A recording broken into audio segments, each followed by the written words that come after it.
everyone. Well, season 89 had it all. Nail-biting finishes, heavy physical clashes, spectacular slam dunks, and to top it off, a rematch of last year's grand final. So don't move for the next 60 minutes as we highlight season 89, getting the ball rolling with the crazy moments and the plays of the year. And we start the ball rolling with some of the best departures of the year. Darren Lucas of East Side crashes into the cheer girls from West Side. He was a good lad, he said nothing. Darren Rowe this time bumping Tiny Pinder straight into the crowd. Come on, Tiny, that didn't hurt. And if that wasn't bad enough, what about Cal Bruton going straight into the corporate boxes? And Dean Utoff collecting one of our own cable draggers. Come on, son, you're a big boy. Up you get. Damien Keogh this time, again into the cheer girls. Now, what was that phone number again? 234. I'll call you next week. And then, of course, there was Ben Tower. Where did he finish up? Right in the ball bag. Foot in Mouth award for the year, or perhaps should we make it boot in mouth, goes to Jerry Everett as he cops Mike Ellis. Well, almost. Couple of interesting headbutts throughout the season. One from Brad Dalton on Dave Simmons, and then watch on the right-hand side of your screen, and bang goes Steve Breeny. Down goes Damien Keogh. Steve won the headbutt award in a playoff. The greatest reaction? Oh, Bruce, it's not that bad, is it? Why, it is? You're the boss. Talk about eyeball to eyeball. That's an automatic 2 points. You can't and listen to our commentator. Once it's reached the peak of its ballistic trajectory. 15 points in the game. And you talk about shooting. Sydney's hitting everything. North Melbourne couldn't hit the water if they fell out of a boat. Barrels out. Big outlet pass again, but knocked away this time by Wayne Carroll. Oh, good rebound, Bill. Yeah, I got that one. Yeah, put that down on the scoreboard. Did I get an assist to the referee on that one? Offensive rebound, W.A. Palmer. Now, come on, Graham, don't be coy. You do look very nice. Teamwork's a great thing, isn't it? What's that old saying? If at first you don't succeed, try again? Ask Mark Leader. After 5 goes, he got there. 3 big long shots for the year. First up, Sydney Kings star Steve Caffino. And then there was Wayne Carroll from halfway on the buzzer. But winning it is Ronnie Radcliffe from over halfway and right on the buzzer. And what about the crowds in season 89? They've been fantastic. Is that Andrew Gaze on a stick? Well, the Adelaide fans love their heroes. And so too do the Berra Bums, just mildly sending up the Berra Babes. While the Mr. Clever award goes to Scott Fisher. You only had to do it once, Scott.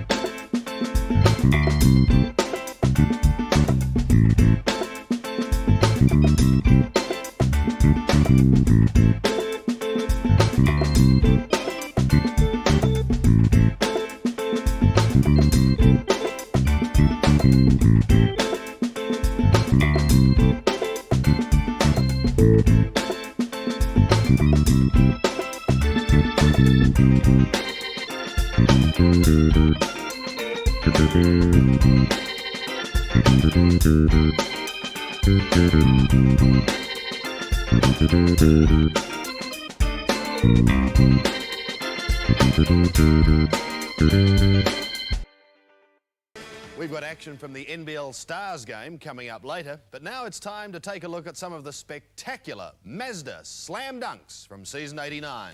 36 is getting the ball in quickly. Ninnis is down the floor, as is Pearce, but Bradkey walks through the middle for a big slam.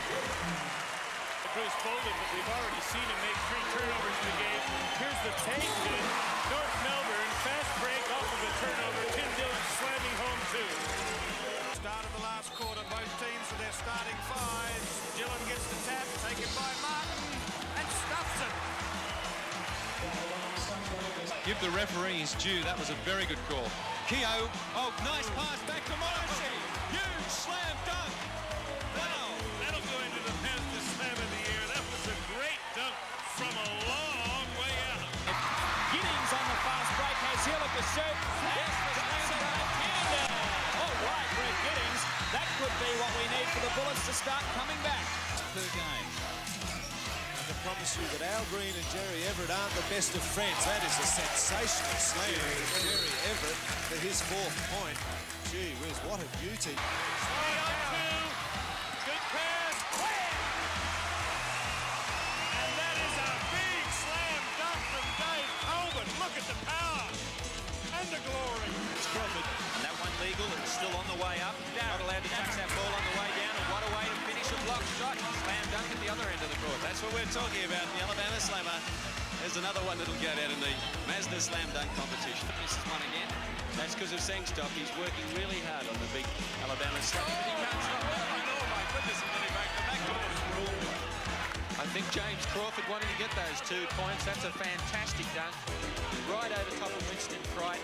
Very dangerous move from terms of injuring yourself. 23 seconds to go.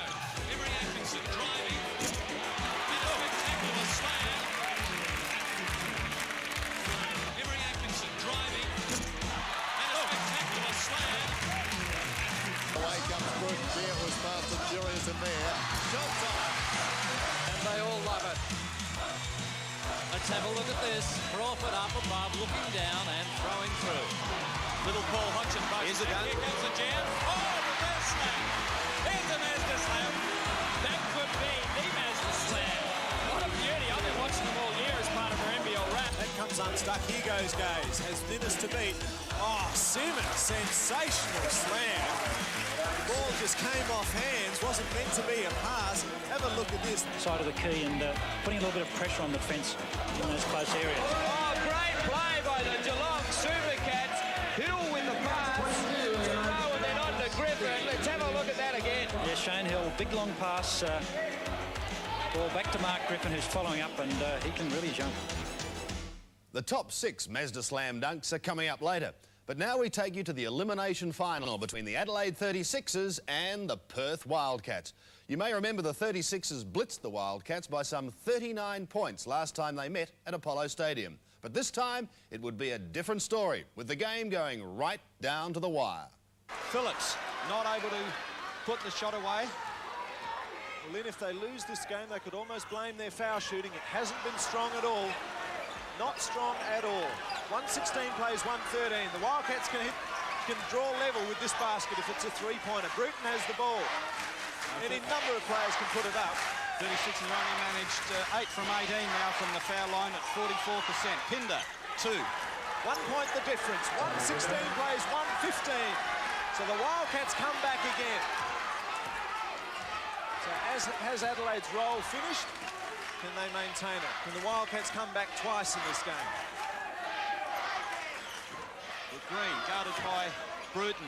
Phillips, Crawford. There goes Mackay. Has to be a foul on Mike Ellis. The basket won't score, won't count.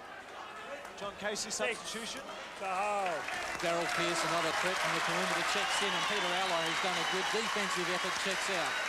My word, Peter Allier has. That's 3 weeks in a row. He's done a great job. He's come in and organised team defence, which was not there before Allier came onto the floor.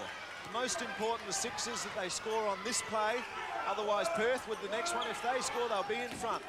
Mike Mackay now. Again, they should be looking to go inside. Davis wants it. Phillips won't go there. Guarded strongly by Pinder. Now they'll go inside to Mark Davis. Pinder won't foul him. He takes on Crawford. He gets his own rebound.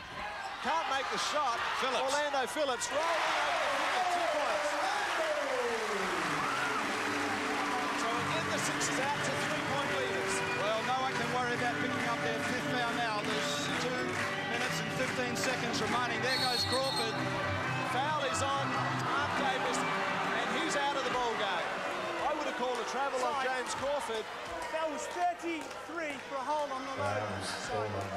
He's put Peter Allier back in. There went the set. Foul was on Davis. The crowd rises. One that didn't applause off the court. John Casey, I noticed Peter Allies back on the court. Would you have gone that way or Mark Radke? Well, you've got to wonder. I mean, Peter Allies has done such a superb defensive effort. There's no reason why they can't continue. I think the Perth Wildcats are intimidated by Ally. Of course, his reputation precedes him. He could be the man that might be able to do the job. Well, doesn't it leave an enormous task for Orlando Phillips? Cal Bruton, no one guarding Pinder, but he misses. He's going to get his second bite of the cherry. Foul on Al Green. Al Green's fourth. Gee whiz, terrible blocking out there by the Sixers, Lynn. Yeah, no blocking out whatsoever. Team defence is what is going to win this game for either team. Mike Ellis now. Up goes the shot, Pinder uncontested, and Pinder makes no mistake as he chalks up his 18th point. Less than 2 minutes remaining now. It's a one-point ball game. 1 point, 118-117 in favour of the Adelaide West End 36ers. Well, the Sixers offence must be good here because the Perth Wildcats certainly have the edge in height at the moment. Orlando Phillips goes out to Pearce, now to Mackay for the three-point shot. That's good.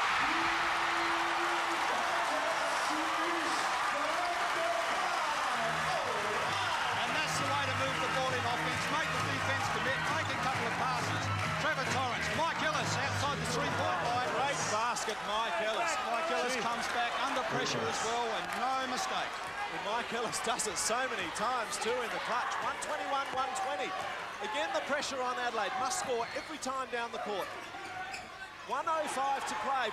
Mike Mackay in the turnaround misses. Pearce crashes the pack.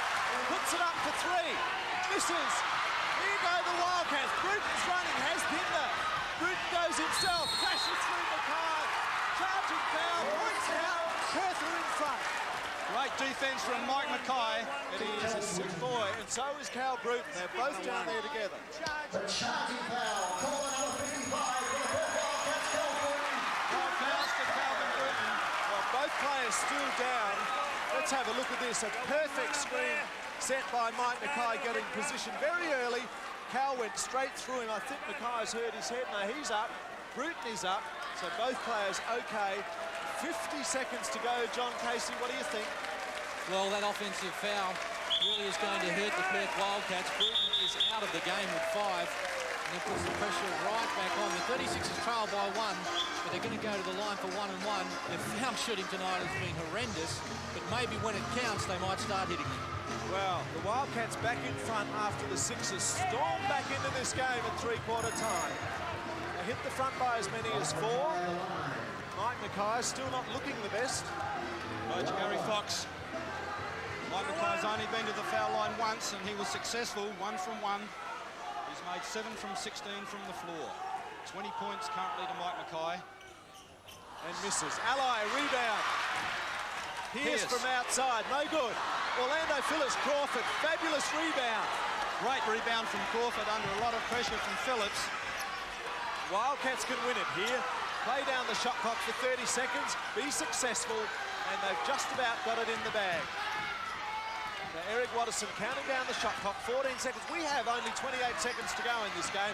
Al Green on the steal to take on Watterson. And Al Green can level it up. What a steal. The foul is on Watterson. Not an intentional. There he went, straight through. And Watterson tries to keep him away from that basket. Certainly the foul is there. Green must make the first one because the 36ers don't have the rebounding power out there. The pressure is on Al Green. Lynn, so much has been said that he can't play finals. He is never going to have more pressure than this shot. Al Green under a lot of pressure. That was a great effort from him to pick up that intersection, and the speed of the man down the floor is sensational. In they go. Scores are tied. 7 points, rather 7 points to Al Green. 122 plays 122. Apollo hushed. Doesn't drop. Peter Allied, the rebound.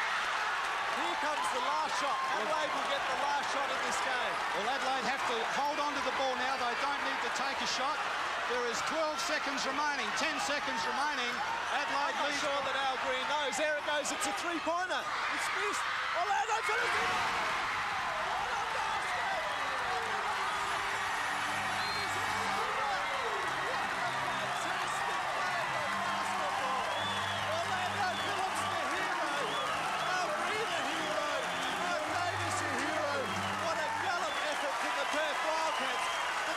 Sixers win it with a second to play.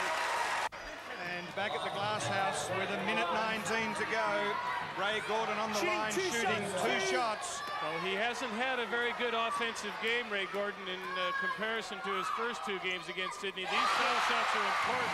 He's hit the first one, 3 points of difference. Gordon down with 6 points in the game. He's 100% for the line in the playoffs. Still is. The margin is 2. 80 to 78. Clock now at a minute 15. Both teams in the penalty foul situation. Of course, the option will come into play. Ridlin all alone. He's fouled. Oh, if that had gone, that would have been big. Fouled by Stephen Whitehead. Good substitution by Coach Bob Turner from Sydney to bring Ridlin in at this stage.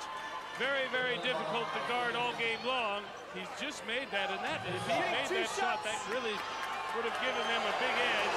He's got 2 shots here. Been a bit iffy from the foul line in this game, but he finds that one. He's 76% from the line in the playoffs as his coach looks on anxiously. Mark Ridlin, a big game. He has 28 points and Sydney lead by 4 with 69 seconds to go. Now, who are your targets out there? Gaze is fouled off, remember. It's got to be inside to Simmons. He spins. Yes! Dave Simmons with a big basket with 54 seconds to go. But still Sydney by 2. Regular programs, of course, to follow the conclusion of this live, exciting telecast. Ridlin working on Simmons. Looking for the spin move. It's not there. Eating up the clock. Now, 10-second warning buzzer coming up. There it is. Sydney outside handoffs. Carfino open from the baseline. That could be it. 28 seconds to go. Sydney by 4 and a steal by Keogh. That will be it. They can run this clock out. Keogh takes it, misses it. Why did he take that shot? Still a chance. 16 seconds. Needs 2 2-pointers. Bailey goes for 3. Yes, they've got to steal the ball. Sydney by 10 seconds to go. Melbourne must steal the ball. 8 seconds to go. There it is. There you can't catch up to the ball. They throw it away. Oh, foul on Simmons and he's out. 23. It's on Bailey. It's on Bailey. It's got to be there first. Foul is on Bailey. Unbelievable excitement. It's a side ball. But the foul is on Eric Bailey. 3 seconds to go. Let's look at it here. Bit of charge, bit of block, and a timeout has been called by Melbourne. Sydney lead by 1. Unbelievable finish. And we have exactly 3.0 seconds left on the clock and possession to Sydney. Possession to Sydney. Melbourne will be setting a play now, trying to figure out how they're going to steal this inbounds pass. Let's hear if we can hear Lindsay. 2 on either side, you face guard them, and we jump out them. It doesn't need to be your man. Just face guard the men on the line to work on the interception of what we've got going. We've got to try to get an interception or violation and turn over the net. As soon as we get it, of course, we've got 3 seconds. With one more pass after we get the ball, it's one more pass we take it and set up a prayer. But whatever we do, we want the guys on the inside to go. Yeah, set up a prayer. It's a pretty realistic comment from Lindsay Gay. It'll be very interesting to see if this ball is taken in the front court. If it is, it means they can't pass into the back court. You can go back. You can go back, so that's fortunate for Sydney. There's the pass. That's ball game. Yes, it is, and a foul by Whitehead 33. with 0.5 of a second left, and that is the elimination final series to Sydney. 84 to 83. Very light touch contact made by Stephen Whitehead. Was on Rebillard. Well, no question there was driving. a foul. There was contact made. And so Rebillard on the line for the Kings, and absolute almost silence. Rebillard has 2 shots. Whatever he wants to do, he wants to miss his second one for sure. He's missed his first one. He won't want to hit this one because otherwise Melbourne will get the ball out of bounds without the clock starting to be able to throw that long pass. He's made it. Someone's going to take the shot. He's traveled, and that's it. Yes, Sydney have won the elimination final series by 2 points against the Melbourne Tigers and will now play Canberra in the semi-finals next weekend. The final scoreline from the Glass House in this best-of-3 series. The Sydney NEC Kings 85 over the Melbourne SIO Tigers 83. Season 89 produced a number of close thrillers that had the NBL coaches reaching for anti-acid tablets, not to mention some hungover fans. Season 89 has been one of the most exciting years in the history of the league, with many breathless moments. Warren Pick gives it to Locker. They have to double team the ball. There's the chance. Reed's got it. Scott Minnis all the way to the basket. The Sixers are in front. He shoots. It's going to go in. If he doesn't hit, it's a question of where the rebound goes. Scott Fisher hits. He's put his team in front by one. And he is pumped.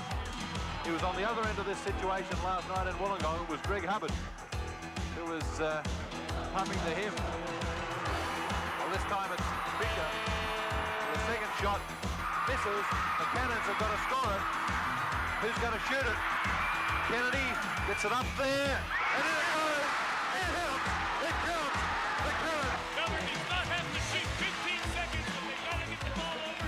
Have nearly threw the ball away. Melbourne has to move towards the pass. 11 away from the pass. 11 seconds to go now. Melbourne with a 2-point lead. They've got to get over half line. Oh, bad pass. Sydney with a chance to bring it up level. Yes, they can win it. There's the siren. Siren has sounded. It's a draw, and we go to overtime. So Bickett to inbound. He's found Withers. It's a giant ball. Wade Carroll. It's all over. The Hawks have found a new. There's no time off the clock. We've got, what have we got here? We may have a tech foul. We've got a tech foul on the bench. He needs to hit one to tie. And hits it. 123 apiece. You see the crowd's reaction. Hubbard can win the game right here. There's still 2 seconds. For the Illawarra Hawks, 2 seconds to go. He hits it. There's still 2 seconds to go. Look at Hubbard. Hubbard has gone nuts. But they can't celebrate yet. There's still 2 seconds to go.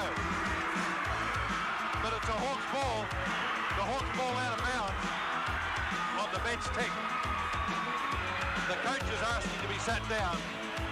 They're telling the coaches to sit down. And they do well to sit right now. For goodness sake, throw it towards your own basket. Unbelievable situation here at the Snake Pit. Bickett gets inbound to Hubbard.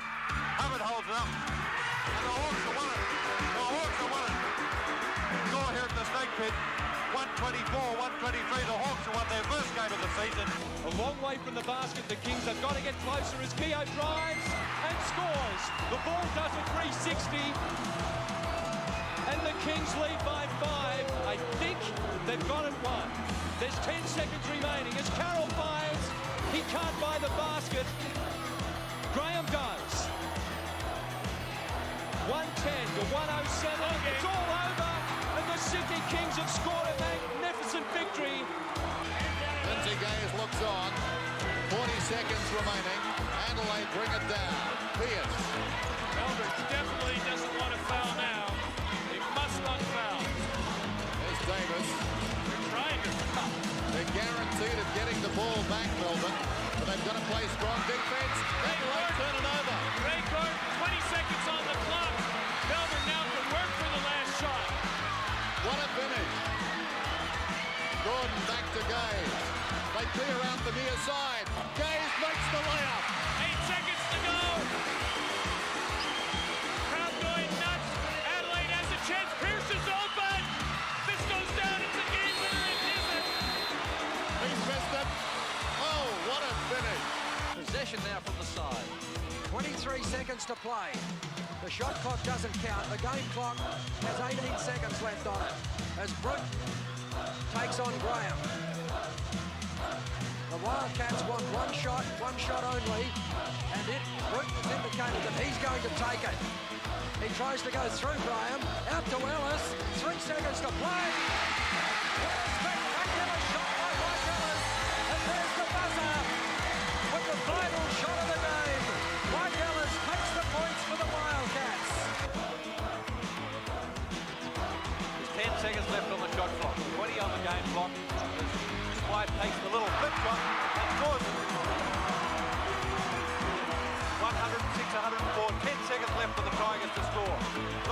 emerges. Who's going to take the shot? Eric Bailey out there fires it up for three. Can't make it. The Cannons have it. That's the ball game. The Cannons have won it at the Palace.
The acrobatic Atkinson back in, Keogh to the bench. So the matchup now on McDaniel is a little better. Less of a mismatch. Crawford lining up on Gaze. Obviously, he'll be leaping at Andrew when he tries to shoot those three-pointers. Gaze takes him to the hoop. Hands everywhere. Nearly a block by somebody, but the South team fouled. Let's wait for it. 7. No way, no. It's a push. No way. 2. It's a push, 2 shots. You see the players jumping on Gaze. There was a body push downstairs on James Crawford. Gaze spills into the station. That'll be a shooting foul. Because he takes them, hits them onto the floor in a match. 2. Gaze, the game-leading scorer with 36. Brilliant in the second and third quarters. Coming alive now in the last quarter when they need it. 37 in the game. Bill, for someone that's averaged 35 points a game, every game, he has shot all time 53% from the field. There's no one better at it. Gaze with 38 points. North trail by 2. He's not getting much of a rest. The forward pass to Davis. Atkinson with a spectacular block. It's a goaltend. So Mark Davis brings up his 27th point. And it's going to be difficult to name a Mazda MVP in this game. Who could you pick? It's out of 5 or 6. South by 4. Gaze again. He's the money man for them. Dishes out. Back in Atkinson. Smythe. Quick passing now from the North team. A screen has been set inside. Smythe gets the ball into Michael Johnson and the margin back to 2. The roof will come off if North get in front, I tell you. 3 minutes to go. Smythe nearly shakes it free. Plenty of time. 3 on 2. Ellis can't buy it. Who gets it? Winston Price. He's played up big, massive second half. Gaze with the ball. The crowd alive. Gaze dishes off to Johnson. Good passing by the North team. Smythe can't finish it off. Smythe gets it back and dishes it into Gaze. Spectacular Phil Smythe. Scores are level. I hope you can hear because the crowd is so loud, but scores are level with 2 minutes 25 to go. What a finish. Unbelievable match. Ellis with the ball, drives to the basket. Everybody's jumping on everybody else. Who gets the foul? You can have a raffle. Let's see if we can pick it on the replay. Ellis screening by Johnson. Bright, maybe Johnson didn't pick up the ball. Winston Price. He looks guilty.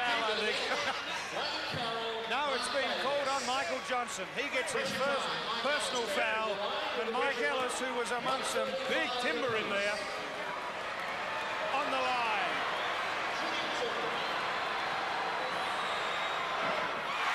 Been a great player, Mike Ellis. Captain the Perth Wildcats since they came into the league. An ornament to the game. And picks up his 7th point. South back by 2, but North were 26 points down just before half-time and got it back to level. Huge performance from them. Smythe with the ball. That's Andrew Gaze. Can he be a hero again? Oh, that nearly goes in. He'll get the rebound. Tries it again. 3-pointer. They go to the front, the North team. North have hit the front for the first time in the match. North 138, South 137. A minute 50 left. This is Ellis. He'll look for the assist. Yes, he does. Crawford loses it. Out. No, in. North have the ball. This will go to Clyde. Dunk. Yes! North are finishing all over the top, Will. Everybody wants to see a close game in an all-star game. You couldn't ask for anything better. Ellis, he's safe with the ball. Fisher, mismatch on Smythe. Smythe fouls him. Wasn't a shooting foul. Let's look at it. Two shots. It was a shooting foul. Must have just been bringing the ball up. There's the height mismatch. Fisher, you can see, there's the hack. Just as he started his shooting action, so you get 2 foul shots. Normally a very good foul shooter. Yes, it wobbled, but it went in. Scott Fisher now with 20 points. South need this to get back to 1. 1 behind, that is. What a game. Huge crowd at the Glass House. They love this. So have we. My voice isn't liking it very much at this stage, but I think we can last out the last minute and 10 seconds. Gaze with the ball. Crawford's lost on the pick. Atkinson set it up again. North has been much more deliberate than this has. That's Pride. Bolden guarding him. Pride sweeping to the basket. Can't find it. Fisher now, the South team has a chance to take the lead. Under a minute to go. Ellis fishing to Bolden. Back to Ellis. There's Bolden alone. He's tough from there and he hits it, and they're in front by 1. South lead 141 to 140. Gaze. Doubles that, but he pushed him. That ball wasn't going anywhere, said James Crawford. Crawford, acrobatic. Let's have a look at this. This is what you call umbrella defense. You can see the body cushion. Andrew Gaze goes to the line. Duty 2 after he picks himself up off the floor yet again. South lead by 1. South 141. North 140. There is 38 seconds left to go in the match. And Andrew Gaze with 46 points now. He had 17 at halftime. 49 points. No, 46. You can't read my writing. What is it? 44. 44 points. Game's tied, 141 apiece. And it still remains tied. 36 seconds remaining, so the South team will have to take a shot. And we have a timeout. And there will be some strategy here. So, scores level. 33 seconds left. Timeout in the 1989 Styles match. Well, they're going to set up a play. There is no doubt that Bruce Palmer will be setting a specific play. Throw the ball to Andrew with 6 seconds, 7 seconds to play. And everyone wants to throw it to him. Give the ball to Andrew. Yeah, go for the rebound. That's a very simple offense. Throw the ball to Andrew, and Andrew, you shoot. It's your turn, Andrew, but I have a feeling that South coach Bruce Palmer might be aware of that too. Yeah. His instruction was when they throw the ball, Andrew, I want 3 people on him. Yeah. Knowing it and stopping it are 2 different things, Graham. 33 seconds left in this match. At one stage, Northwood down the barrel by 26 points. 25 seconds on the shot clock. Bruce Palmer will want to take a piece of that out before they get the shot off. All-star team, they're spreading it this side. Plenty of green pastures out there. Ellis controlling the ball, picked up by Smythe. A true rubber at this stage would be crucial. There's the 10-second warning buzzer. 8 seconds to shoot now. Who's going to do it? Ellis, Fisher, double team, can't find it. Davis. Ball rebounds to McDaniels. 7 seconds to score. This could be the winning basket if it goes. Fisher, yes! Yes, Scott Fisher! A timeout called with 1 second, 1.4 seconds. You'll never see a bigger clutch basket than that ever. And there's a statement. Scott Fisher has hit a miracle basket. There is 1.4 seconds left. South got the ball, got it to Fisher. Unbelievable shot. Double team, hands in his face. Watch feet this. In his face, everything in his face, but he kept his eye on the basket. Watch Look at that. Feet floaters, nothing but net. And does he like it? He likes stuff like that. Scott Fisher. How many points in the game for Fisher now? 22. 22, but none will be more important than that. South lead by 2. And we have 1.4 seconds left. That's Dave Lindstrom, the North assistant coach, head coach at the Illawarra Club. Ken Cole's probably lost his voice. They're going to put it in Utah. I suspect he's going to throw the length of the floor pass. The clock does not start until it's touched in bounds. So there's time for one pass and a shot if North get it. Let's see, now they're putting Utah at the other end. They're going to hope for a foul. Pride will throw the pass to Utah. He'll either try and tip it in on the fly or find somebody to tip to. It'll be Utah versus McDaniels at the other end, and that's where it's going to happen. Here it goes, the big pass. Who gets it? No, South will win. There it is. South have won.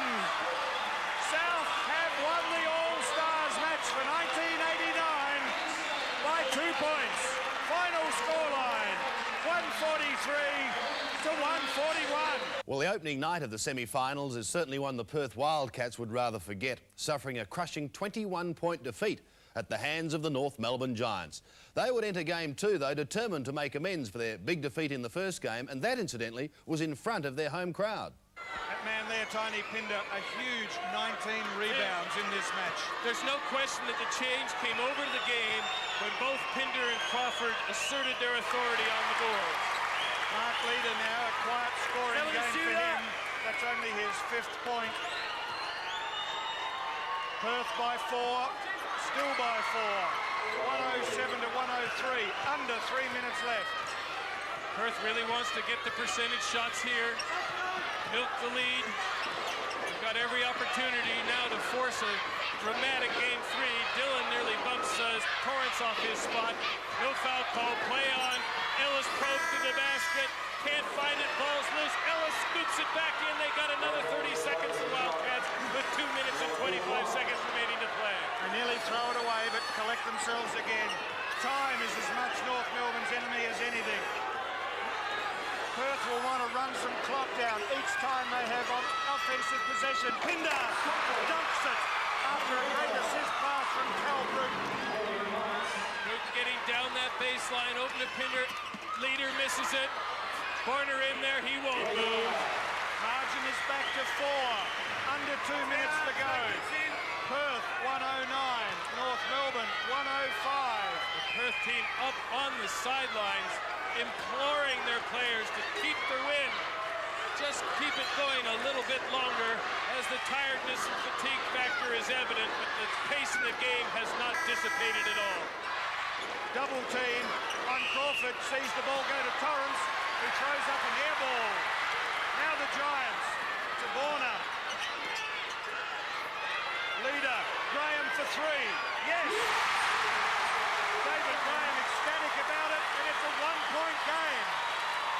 Perth 109, North Melbourne 108. 70 seconds left in game 2. Can Perth hang on to this lead that they've fought so hard to get? Pinder missed, gets his own rebound. And is fouled, but the shot doesn't go in. Exactly 60 seconds to go, and the foul is on Tim Dillon. Scott Fisher, I think, they called 30. Yeah, 30, not 50, on Scott Fisher. That is only his second foul. Perth come out of the huddle, and Pinder will be shooting 2.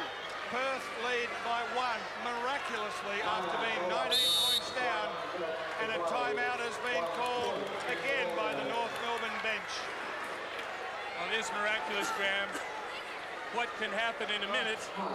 1 point the difference. Pinder on the line has the chance to hit 2 foul shots, give him a 3-point lead, but as we well know, Dillon, Fisher, Graham, they can all shoot those threes.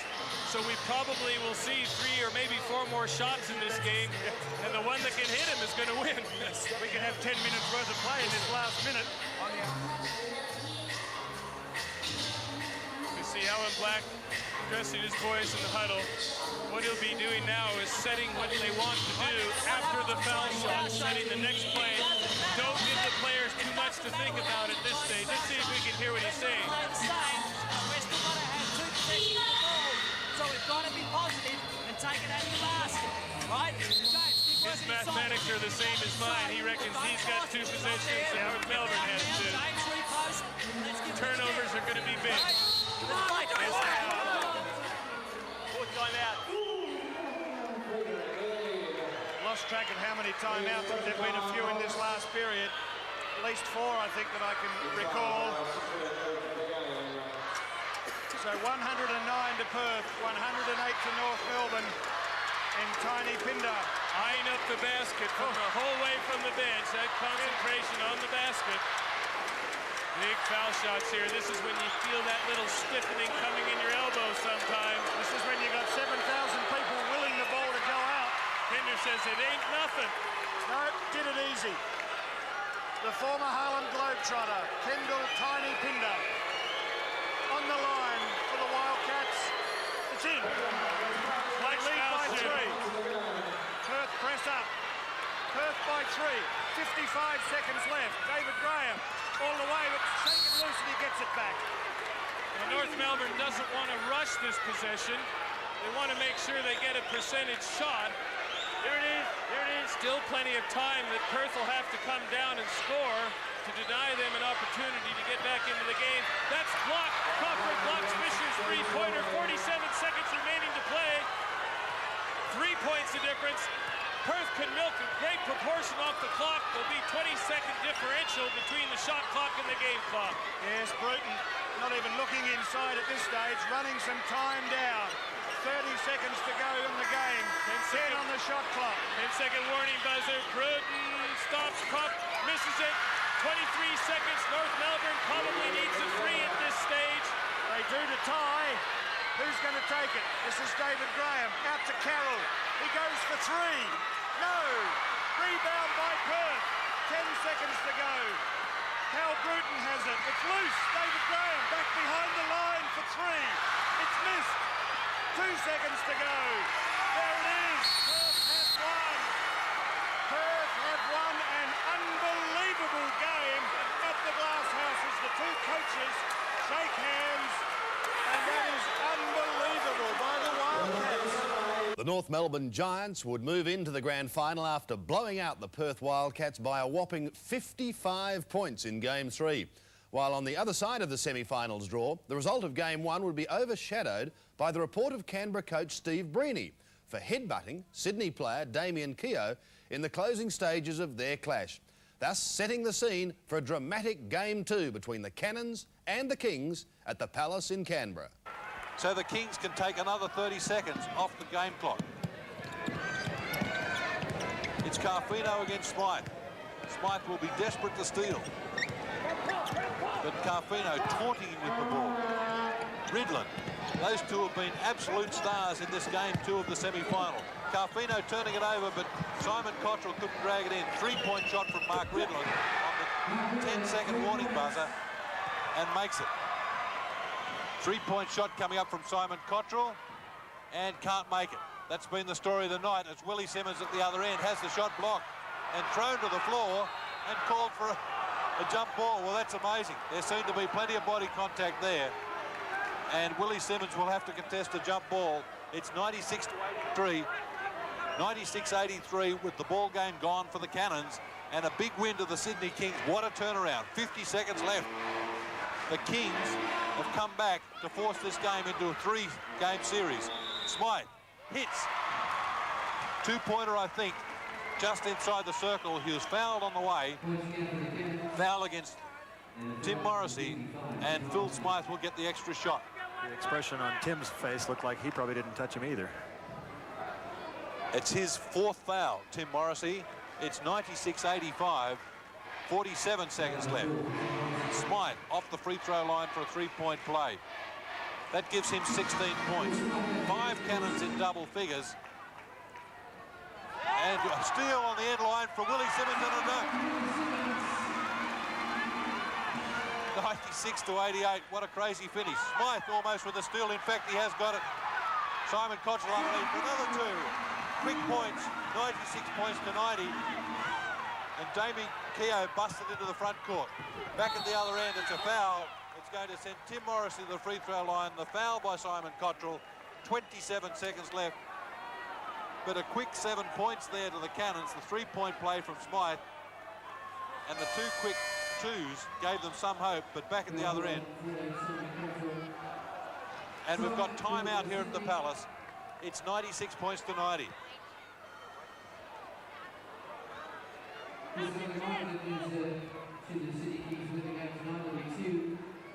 So very little time left on the clock, a 6-point game. But the Cannons just came out way too cold, played it way too slow at the start. Look at their faces. You can see Jamie Kennedy knowing that they've blown the opportunity to go into a situation where they don't have to play that third game.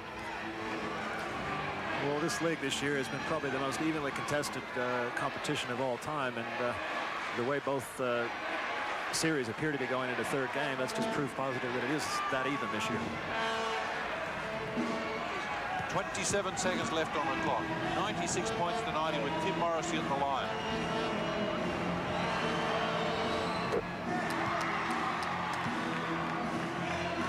So Tim Morrissey gets a second free throw, two-shot situation.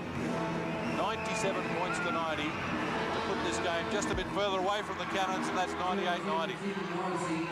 Duffelmeyer, Smythe, they'll look for a quick three, but it's a forlorn hope.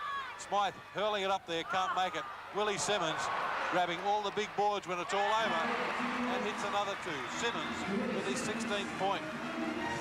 His 11th rebound. But Mark Redlin and Steve Carfino operating in the backcourt have taken this game away from the Cannons. Damien Keogh, 7 seconds left. And there's another foul, a desperation one in the backcourt. The foul is being called against Simon Cottrell, helping out in the backcourt. 6 seconds left in the game, and Cottrell leaves with 5 fouls. 98 points to 92. 6 seconds left. And it's going to be Damien Keogh at the free throw line. The Kings checking with Coach Bob Turner whether to take the 1-and-1 or not. Well, I think with 6 seconds left and a 6-point lead, they virtually have to. They could have played it ultra safe and taken it from the side.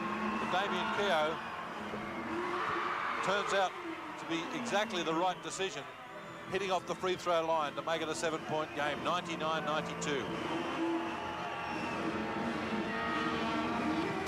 8-point game again. The clock winding down. Kennedy for three. Short with the shot. It's Willie Simmons again with the board and can't make it, but that's the end of the ball game. There's going to be a third game at the Palace. The crowd here, that's the King section of it, obviously, rising to their team, who's come back from the dead after being soundly beaten in Sydney last week. Displaying the form of true champions, the Canberra Cannons blitzed the Sydney Kings by 60 points in Game 3 to set up a grand final rematch against the North Melbourne Giants. But now let's move a little closer to the basket with the top 6 Mazda slam dunks from season 89. And Spike inbounding quickly. Gage Love. Whoa, Winston Bright nearly pulled the ring down. 23 seconds to go. Emery Atkinson driving. And a spectacular slam. Emery Atkinson driving. And a spectacular slam. I can promise you that Al Green and Jerry Everett aren't the best of friends. That is a sensational slam from Jerry Everett. Let's have another look at this. Lovely pass. Have a look. He goes right to the basket. Man. That's a powerful dunk. No offense there. Nobody's No sharing rebounders. Nobody's sharing the ball around. It's very unlikely. Crawford. Oh, biggest. That is a coast-to-coast slam dunk. 9:42 left second period. George with 3 fouls, and he's picking up man-to-man on Bruce Bolton. There's a lot. You won't see a better lob pass alley-oop than that. Unbelievable. Watch Hitchens' timing. He's way up there. Atkinson's got the way to the basket. That is one of the better power slams you'll ever see. Boy, that was against opposition too. Emery Atkinson has jammed it. Watch this. Leader coming across. He goes by Leader. There's Exum tries to get to it. What a season it's been. Hot shooting, heavy physical clashes and plenty of high drama. Now let's look at some of the fiery moments of season 89 as we're all fired up.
Game 1 of the best-of-3 NBL finals, and as it was in '88, so it was in '89. For the Canberra Cannons, a chance to win back-to-back championships, while for the North Melbourne Giants, a chance to win their first ever NBL title.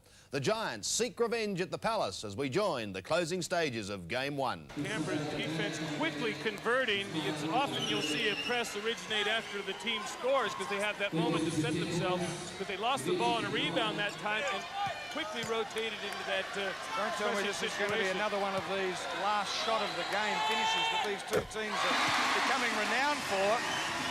Up here earlier in the year that North led, and right on the siren, Jamie Kennedy threw up a miracle shot that went in for Cannons to win by 1. McKingston makes them both for 17, and these two teams have a habit of doing the unexpected. Canberra press up again.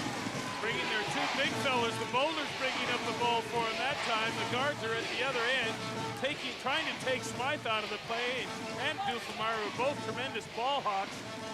Pressure again, no passing lanes. That Smythe is called for on the elbow.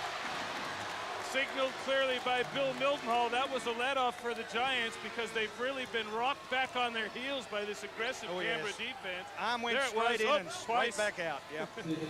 Phil Smythe, I don't think could, when he gets a chance to see that one again, won't have too much to complain about. But the penalty could be severe because it sends Fisher to the line for a 1-and-1.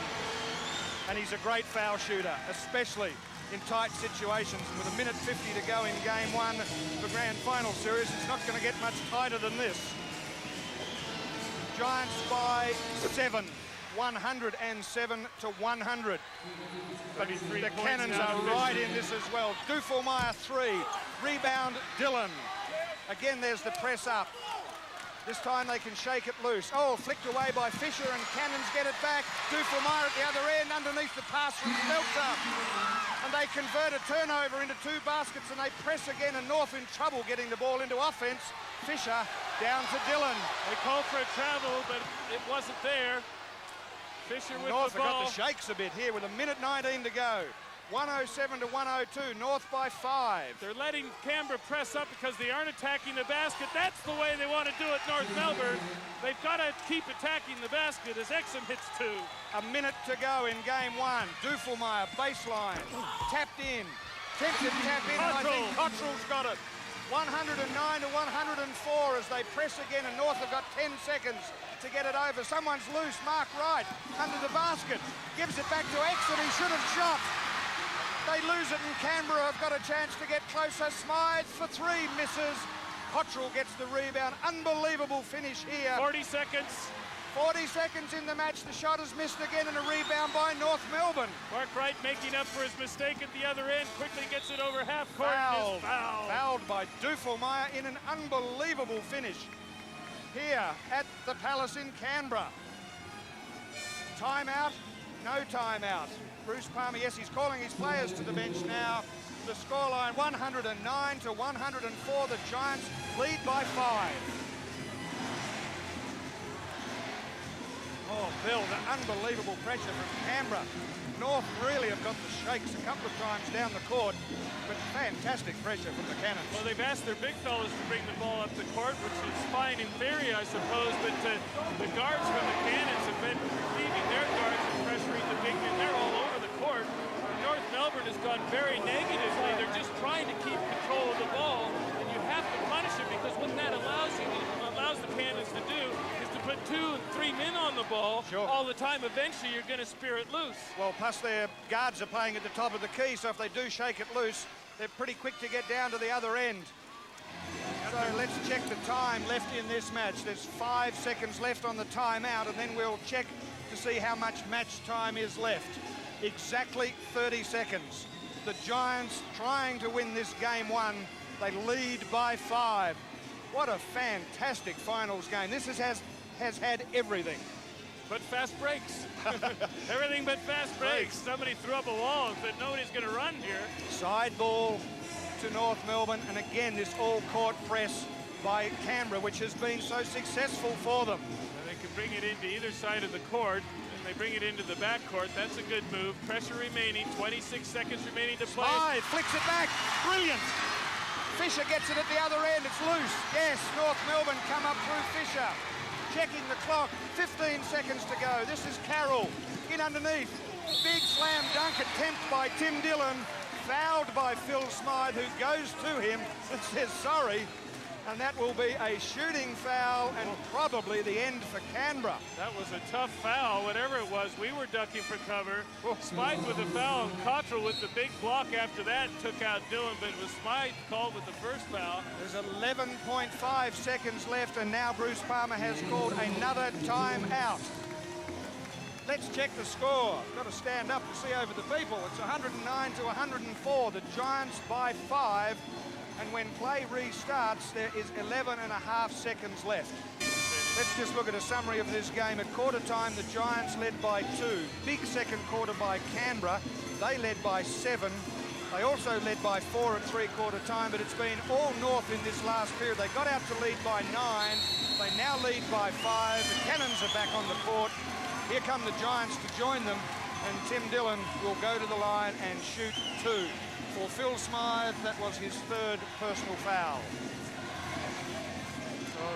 What a tremendous finish. These two teams have given us everything, haven't they, Bill? Really, the Cannon defense, so you'd wonder what they would do to teams if you were capable of physically playing the defense they played the last 5 minutes for the whole game. As we suggested, Dillon's been back to hit one out of his 2 foul shots. He doesn't. This is them both. 3-pointers wanted here.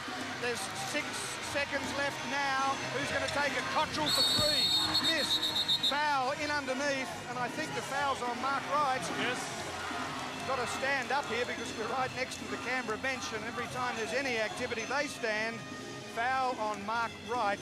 1 and 1. 1 and 1 for Canberra. The clock is stopped with 4.7 seconds left, and there's the giant frame of the Canberra coach, Andy Campbell.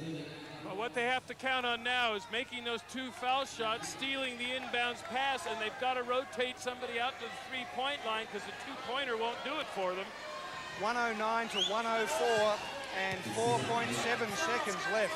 Good man to have on the line, Phil Smythe. 20 at halftime, very quiet since then. Well, only has 22, hasn't scored, I don't think, in this second half, but that's a big foul shot. We reiterate again, Graham, if they make this one, they have to scatter and get that inbounds pass. If North Melbourne gets the ball in, that's all she wrote. Smythe tries to miss it. Fisher comes down. That'll do it. Fisher was fouled. And 3.7 seconds left. I think Smythe deliberately tried to hit the front of the ring and try to get the rebound and kick out for a 3-pointer. But Fisher got a very big, strong, aggressive rebound. I don't know the advantage in that, Graham. I suppose that a 3-pointer to only get you within 1. The way they were going to get within or tie it up was to make both those foul shots and steal the inbounds pass. This is still not over, though. The Giants, 4-point break to North Melbourne with 3.7 seconds left. Get a shot at the floor. There's 4 Giants on the other side of half court. Nobody rebounding for Fisher. He likes that. Margin is now 5. 34 points for Fisher. Well, that's a big emphatic statement, isn't it? 34 points and about 12 big rebounds. Makes the second. Time, 2 seconds, 1 second. There's the Hooter, and North Melbourne draw first blood in the 1989 Kmart Final Series. Their first win in Canberra in 6 trips. 6 trips, and now they finally win. North Melbourne 111 have beaten the Cannons 105. Game 2 of the best-of-3 NBL finals. North Melbourne 1-0 up over the Canberra Cannons. This time, the Giants are at home, and it's up to the defending champions to try and steal one in enemy territory. Back at the Glass House, there's the time, 1:41, and there's the score. The Giants by 7. Still, though, desperately hanging on to this lead against an extremely game Canberra. And at the line, shooting 1-and-1 will be Scott Fisher to try to increase this lead. What an amazing game, Graham. Both teams looked on the brink several times of going down the gurgler, and each time they found that character that's traditional with finalists. Scott Fisher shooting 1-on-1. He's missed it. So Canberra's got 1:40 to make up this 7-point difference. McGeechan, Cottrell can shoot threes. Not that time. Ball spills to Borner. He gathers it in. David Graham has an avenue to the basket. Yes, it's there. A A minute 24 to go. The margin is 9, and look and listen to this crowd at the Glass House. But I hope they don't celebrate prematurely. It's not over yet as Smythe goes down through the keyway in traffic and gets the basket. They press up again. North seeming to get out of the press okay, though. A few little wobbles and shakes. And we have got 1 minute and 2 seconds to go. Rebound, Borna. He tips it in, and the Giants are finishing over the top of Canberra. They lead by 9. McGeechan for 3 in the corner. Missed, and a rebound by Graham. North Melbourne rolling down to the title, I think, from here. Back out to Graham. They will settle it down. Scott Fisher giving the 2 Oh, that's a foul. That's a foul by Dufelmeyer. That is a foul by Dufelmeyer. Been ordered off, and it's a foul. And it's on down there with Tim Dillon trying to get rid of him out of the game. And Fisher. And there's Fisher appealing to the crowd. Dufelmeyer deliberately fouling David Graham and being ejected from the game. Disappointing end for Canberra. 38 seconds to go, and the Giants are celebrating. The game's not over yet. The game is not over yet. 106 to 97. Giants are slapping 5 on the sidelines. I think a timeout has been called with 39.9 seconds left. The scoreline, 106 North Melbourne, 97 to Canberra. All the Cannons can do now is get the ball back and shoot 3-pointers. And they have to get the ball back, obviously, as early in the piece as they possibly can. North Melbourne, I would think, even at this stage, will be passing the ball around a little bit. Keeping's off at least for a little while.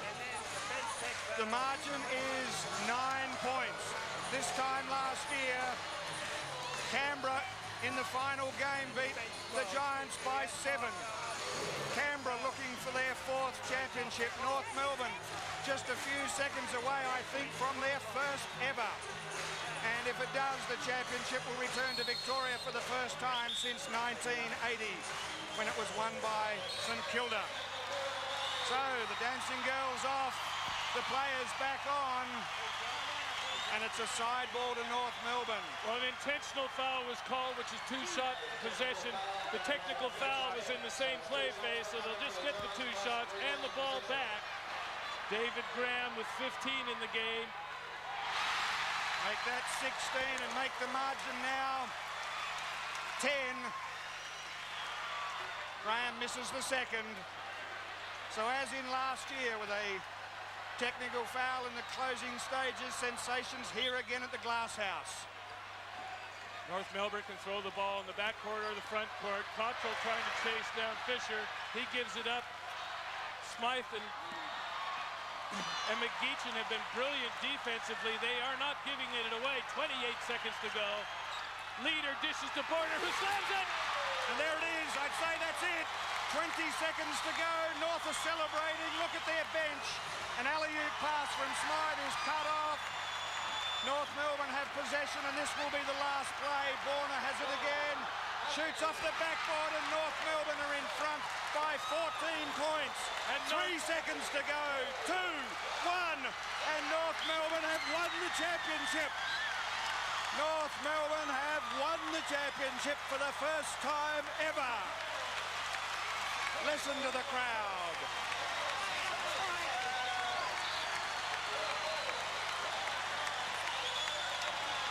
A capacity crowd at the Glass House sees the Giants win their first championship ever. It will be party time in North Melbourne tonight. And out of the clouds, way up in the rafters, we see the big banner come down.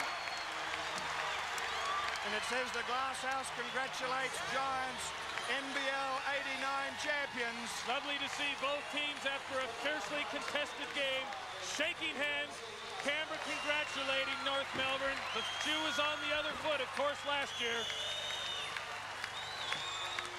So, champions for 1989, the North Melbourne Giants with a final scoreline over the Canberra Cannons, 111 to 97. The margin finally to the Giants, 14 points. The North Melbourne Giants' dream of an NBL championship is now real, while for the Canberra Cannons, they'll have to wait until next year for a chance to recapture the title. Well, now it's time to take you out in what better way than with some of the great moments from a great season, season 89. All right, enough of this speech stuff. Let's rage.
Welcome to the National Basketball League review of 1991. I'm Stephen Quartermain, and as the season approached, the basketball world was asking two big questions. First, could any team stop the Perth Wildcats from winning their second flag on end? And second, could Andrew Gaze return to the sparkling form he had shown before stress thrombosis almost took his life late in 1990? The lead up to the league's 13th season had been hectic, with the usual comings and goings as each of the 14 clubs sought to steal a march on their opponents. Perth, already on top, had replaced Premiership coach Cal Bruton with highly qualified American Murray Arnold, and had signed the player all Australia had been chasing, World Championship star Andrew Vlahov. Around the country, Adelaide, coming off its worst season, brought in American point guard Butch Hayes. Canberra appointed tough man Mel Dalglish as coach in place of Steve Breeney. A resuscitated Gold Coast changed owners and its name from the Cougars to the Rollers. North Melbourne netted import Paul Maley from rival Southern Melbourne. And Sydney, already the hottest act in town, signed Ken McClary to bring long-awaited on-court success. As well, the other clubs had recruited vigorously, and when the Kmart Classic was played around the country in March, the signs were there for a fantastic season. Here's Greg Fox, Leroy, the one-hand jam. Seen that a few times in Leroy's long and illustrious career. Perennial winners Brisbane Bullets made the Final Four, and struggling Hobart showed promise. But it was Eastside Melbourne who spoiled Sydney's party when the Specters beat the Kings 104-99 in the grand final. So, come to week one. And while the teams put it all on the line, for one man, it was the comeback from the illness that could have ended his career. The great Andrew Gaze returned with his Melbourne Tigers against Eastside Melbourne Specters. You can see there, pressure all the time. Gaze takes it away from Larkins. And props, dishes off to Colbert. The Tigers are running amok at the moment and doing it very, very easily. And you would have expected, I think the Specters would have expected more from him. Lockhart off the basket. There's Ronaldson with the ball. Finally, yes. So he must have been tuning into the Channel 7 at the moment to hear those words of criticism. Once again, he wasn't allowed for the big outlet pass. That's a beauty. Larkins to Lucas. Two-pointer for Darren Lucas. Simmons working on Utah. Larkins with the steal again. Dishes off beautifully to Ninnis. To Utah. Great fast break basket. So the Specters well and truly back in it. Misses that one. Colbert can't find it. Bounces out to one of those guards. It's Ninnis.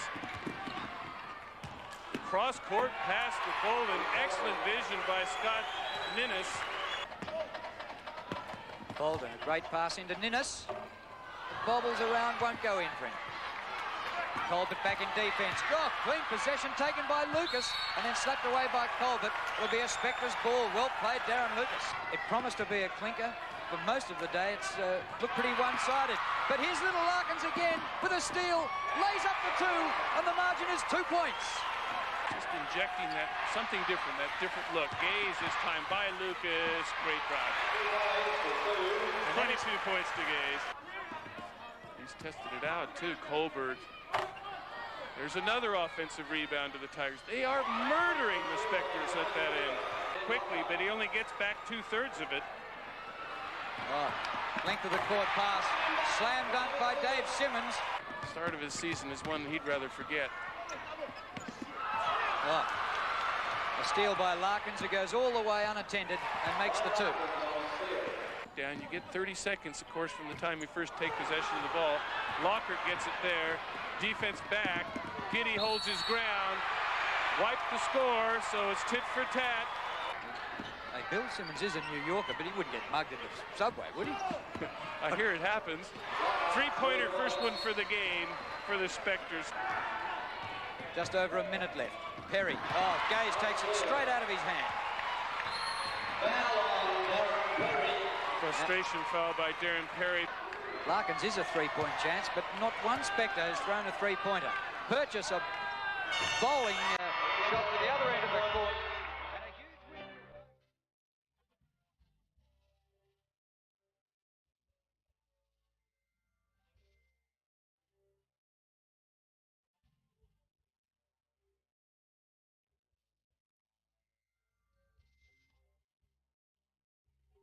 So, in round two, it was the clash of the first round winners, Brisbane and Southern Melbourne. The Saints had already surpassed expectations by getting a score on the board, while the Bullets had more ammunition than in 1990 when they were beaten in the grand final. The Bullets went into the game as raging hot favourites. In fact, one bookie was betting odds of 8-1 on, and the Saints were looking to Geelong reject Andrew Parkinson and Simon Curl playing against his dad's team. Wayne, the most experienced, 174 games. That comes off the glass. Curl. Cheers. Heavy in there. Off the ring. Body work. Curl. Great play by Simon Curl. Loggins back with him. Curl makes the two. Ever dangerous Rucker that time. Loses the ball, but it bounces back to Rees. He's stripped of it. Lamanis.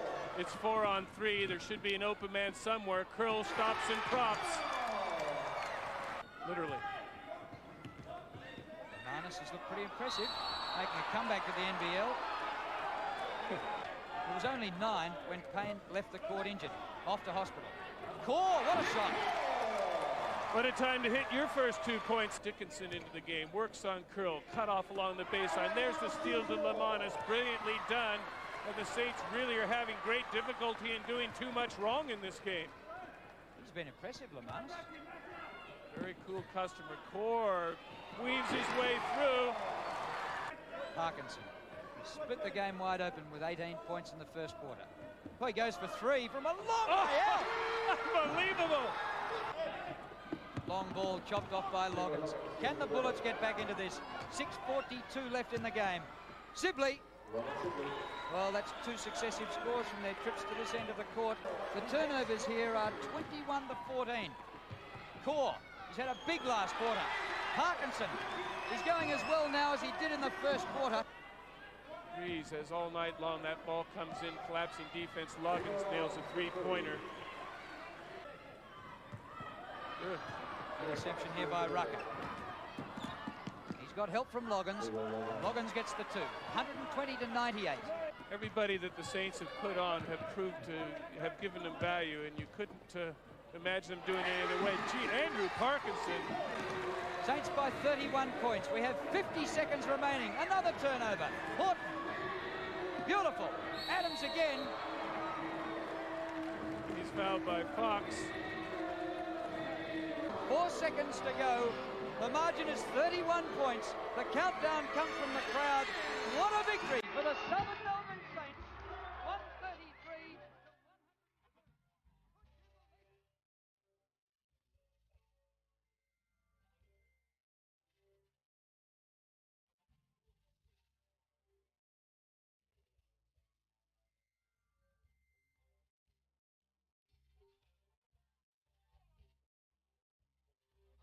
By now, Southern Melbourne Saints are on a roll. Can they knock off the reigning premiers, Perth Wildcats? The Saints are even bigger long shots than the previous week. One import, Michael Payne, will not play again after injuring his knee against Brisbane. The other, Greg Stokes, is missing with a calf strain. Bring on Hobart reject Dan Krebs as a replacement, and enter the microwave, Tad Duffelmeyer, sacked by the Cannons because they said he was too old. Couple of long shots in this quarter. Oh, that pass is intercepted by Wayne. Off to Parkinson. Krebs, slam!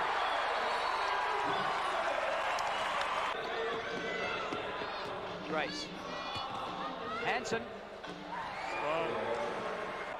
They need a couple more of those. Parkinson gives Wallhop a good shove that time. Interception by Krebs. Krebs all the way. Foul on Crawford, chasing him down. Virtually no training runs at all with them. Duffelmeyer.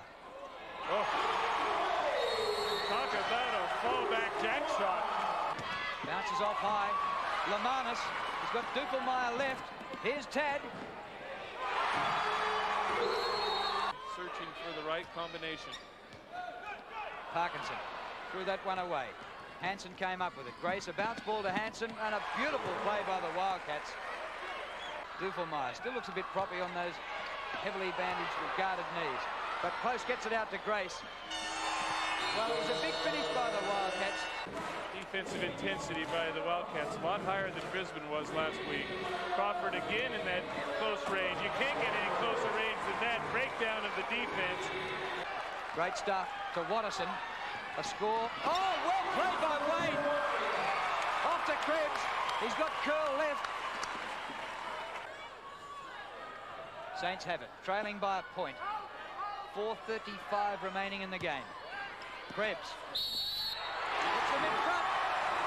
What a big basket from Dan Krebs. 103 to 102. Adams with 5 fouls, both teams now in the penalty. Hanson inside, Adams pushes it back down his nose. Close with a chance to set up, penetrates anyway. Crawford cut off and charges.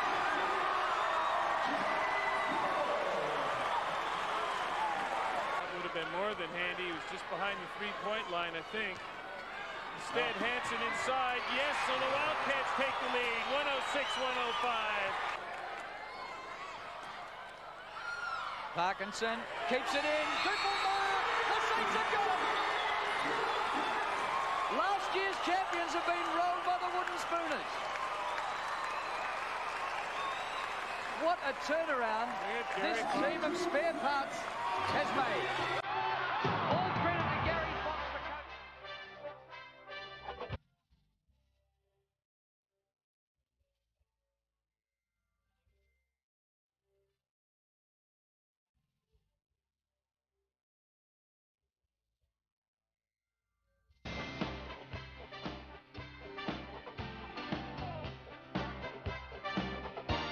It's It's week 4 and the league's bad boys, the Sydney Kings, head to Melbourne seeking revenge for their loss to the Tigers in round 2.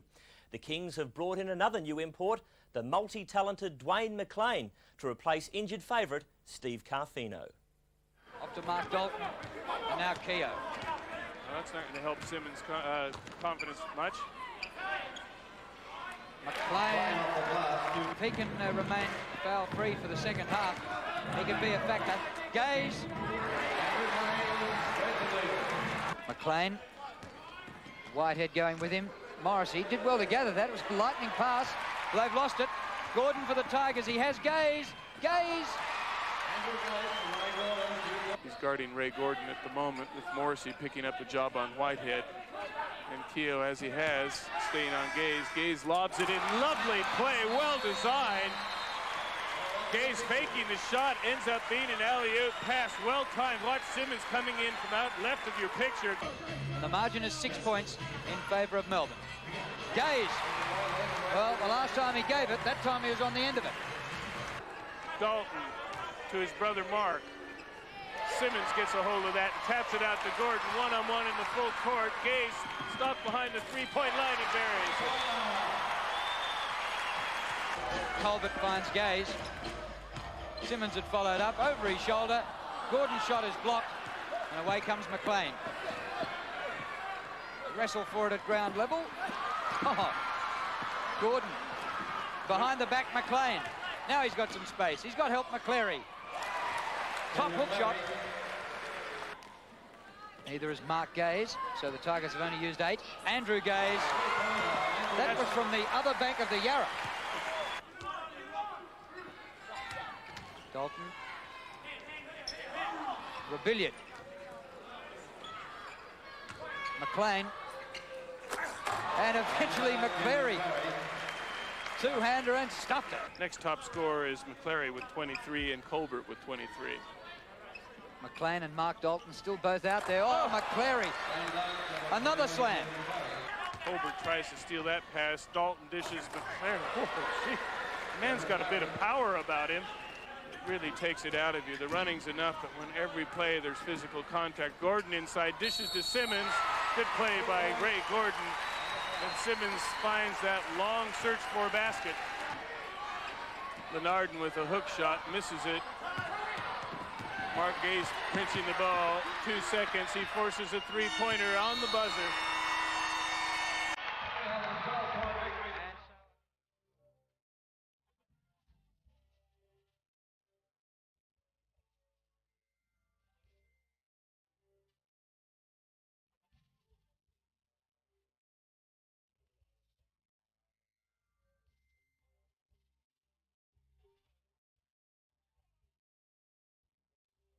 By now, the rejuvenated Andrew Gaze has lifted Melbourne Tigers to the top of the ladder. Ominously, Perth Wildcats are poised, 1 win behind, but the Southern Melbourne Saints bubble has well and truly burst. It is fast developing into the season of the American Guard, with Ricky Grace, Andre Lafleur, Butch Hayes and Bobby Locke. But last season's most valuable player, Derek Rucker, is struggling with the Brisbane Bullets. He comes up against young Aussie Darren Perry of the Eastside Melbourne Specters. The Bullets at all. The Bullets are really working and getting the shots that they want. Lucas inside, and Rucker couldn't get there, and wisely let Lucas go by. Ninnis maintaining some pressure on Fox. Loggins with a great movement. Oh, brilliantly played. Induced some mistakes in the Bullets, and they've been very, very rock-sure in their movement. Oh, great fake. Loggins for a jam, spectacular jam. He came down very hard. Tremendous offensive move by Loggins as he faked coming over the screen and took the man the other way. Lucas was just absolutely paralyzed by the fake. There you see Lucas, can't get out of it. Loggins with the big jam. Bolden coming across, playing the ball. Cracked Loggins. They'll post home in the end.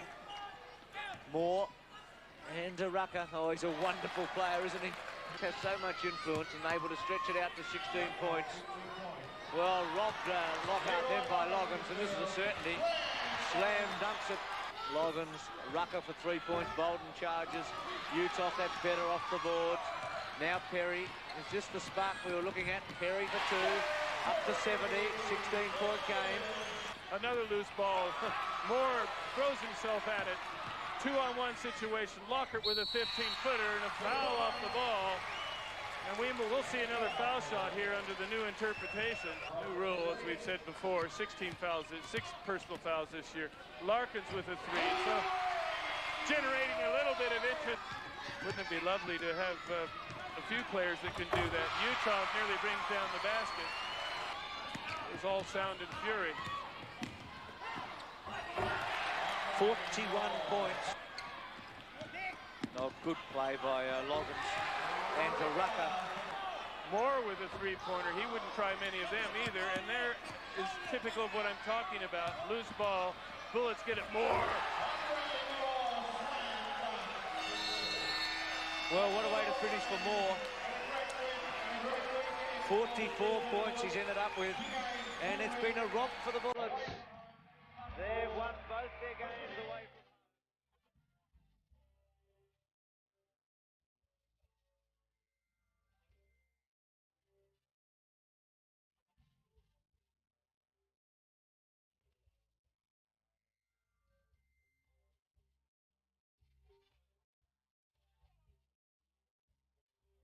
Whatever the individual performances, basketball is basically a team game.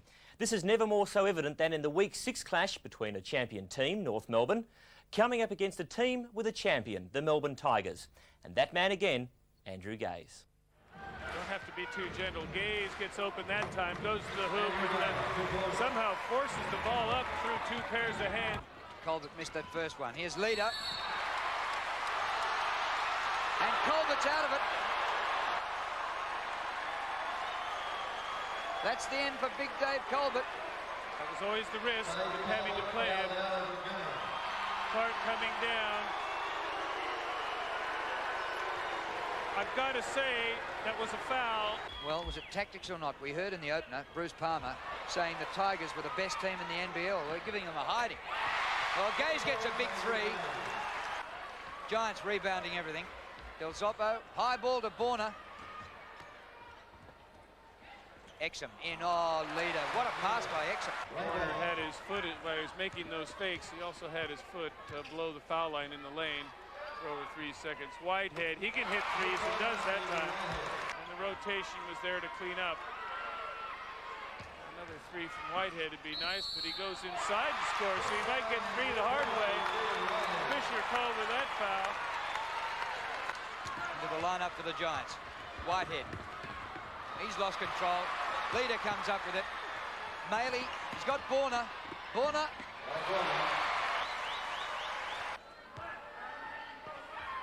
5.5 minutes to go. Gaze thinks, why not, for 3. Well, that was a long way out. Nothing but net. 36 for Andrew Gaze. Dave Simmons is hanging on there with his 5 personals against. Maley! What a shot! 50 feet up. 40 yards across. Look at this one.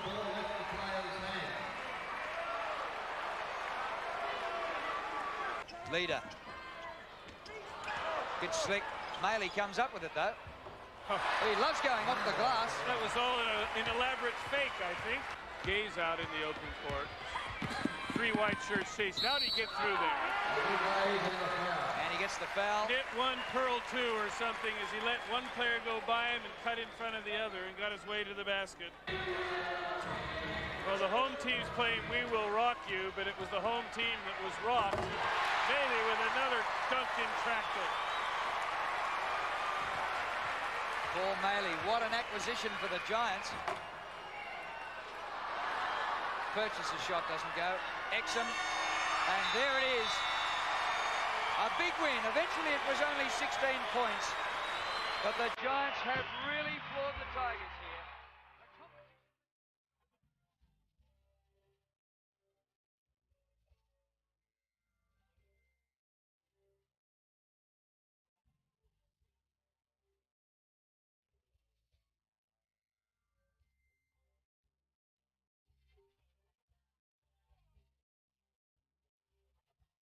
The thrashing handed out to Hobart by North Melbourne signals the beginning of the end for the Devils coach Tom Maher. He is to last one more week before Hobart replaces him with one of the biggest names in Australian basketball, Cal Bruton. At this stage, two other teams are under the hammer, a game outside the playoff six. Geelong and Adelaide clash in week 7. Mackay guards him. He finds Hill. Hill, no hands with a shot. Tremendous basket. 3 points and foul. Great play, Shane Hill. The Sixers was 18. Shocking pass from Bradkey straight to Bobby Locke. Smallest and the biggest. Smallest wins. Yeah, Hinchin is a real class player. If he has any fault at all, it is that he sometimes lacks consistency. Hayes, big three. Yes, they do. The Geelong team really needs to settle down in offence and have perhaps a bit better job selection. Well, that's a great start. And Mike Mackay on the floor at the same time for terribly long. It's very hard to hide them defensively. Oh, great move, Vince Hinchin. Tremendous stamina. Shane Hill fires up another one, just short. Butch Hayes, Terry Dozier, hands off, and the ball is jammed at the top of the ring. That makes a dead ball situation, so there will be a jump ball. He turned to get out of trouble, and suddenly there was Locke standing there in good defensive position. Nice handoff, good ball movement from the 36ers, and there's the result. Well, every time Adelaide kicks away, Geelong just comes straight back. Q-Bank for three. Fading away. Shane Hill fires one back, just touched the top of the rim, but Butch Hayes with skill is able to get possession and scores over the top of Bobby Locke. And he's going to develop, yet still only a young lad, and wins the tap. Oh, that's a great pass from Shane Hill, and that is a super basket by Bobby Locke. In terms of giving a little bit more variety, he wants the ball pushed up and the players not to be negative on the perimeters. Hayes from outside. Well, 10-second shot clock warning goes. Bradkey. Oh, great pass to Davis, and great 2 points. Cuts across. Bobby Locke not able to get through the screen, and Q-Bank makes no mistake for 2 points. Adelaide leads 111-106. Hinchin, who sunk that last 3-point bomb. He's got 2 more. Adelaide by 3, under a minute to play. Bobby Locke calls a 4. But we heard him say the Sixers know what a 4 is, and let's see if they can pick the pass. Locke over Bradkey, what a basket. Back to a 1-point game. So if Mackay makes this, Geelong must hit 5 points with 2 seconds to play. There it goes. 2 seconds now, 1 second. Hinchin the shot. This is the shot.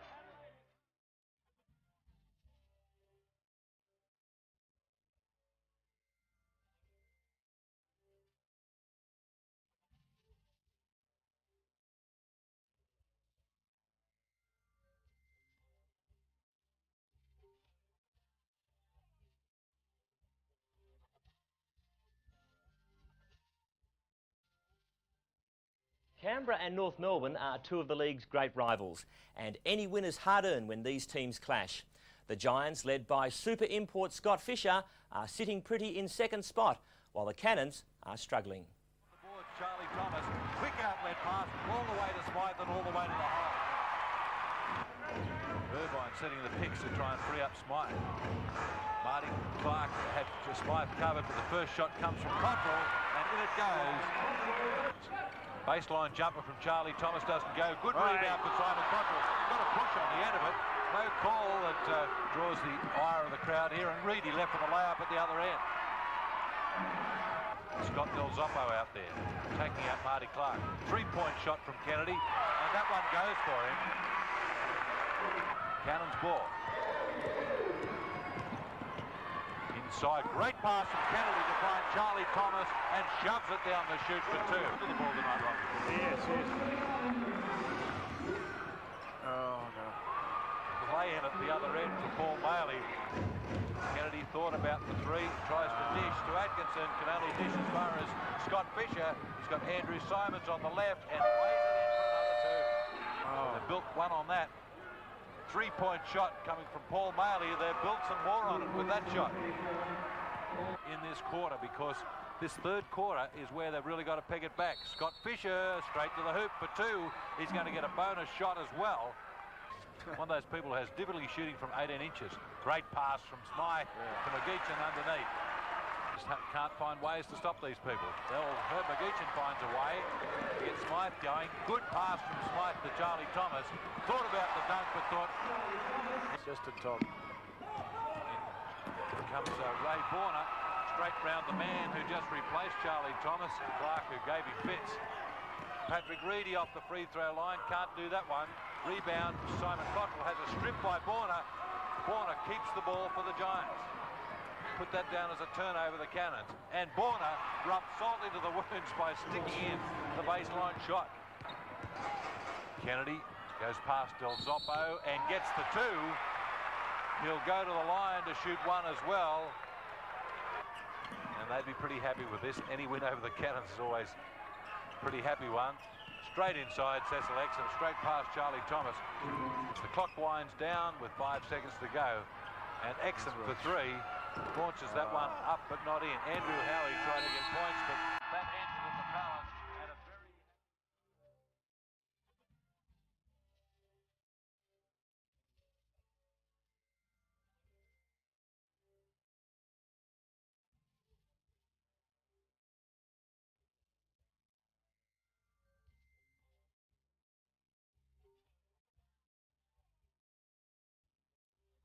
Cal Bruton capped his first game with the Hobart Tassie Devils by upsetting Melbourne Tigers.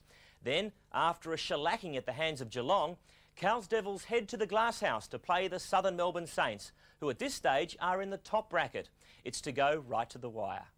Parkinson kept it in well. Now Chad Tucker. The Saints certainly know how to keep the crowd on the edge of their seat. Curl. Well, there's no such thing as a certainty. Just has been happy to get out of the trouble. Cross-court pass. So now 49-47, the Saints lead. Parkinson. Half century to the Saints. Tassie-born player. He's having a good wrestle with Docking inside as Gilbert over the top. Gilbert's got his own fan club here. With 50 seconds remaining to play in the half, we'll see at least 2 more offensive possessions. Gribble's pass is good. Oh, inside. Engelstadt to Reese. Reese. And curl for the Saints. Parkinson takes it away from Cass. Parkinson into Tucker, who makes 2. It's a 1-point game. Once again, back to the biggest margin of the game at 8 points. But neither side's been able to get double figures. Oh! Parkinson! Tough basket that, back over his head. Oh, the pass dropped short of Adams. Froling did well. Off to Reese. He has support, mightn't need it. Reese for the 2. And will Hobart bust this game wide open? Michael Pan looks on. Oh, great little pass.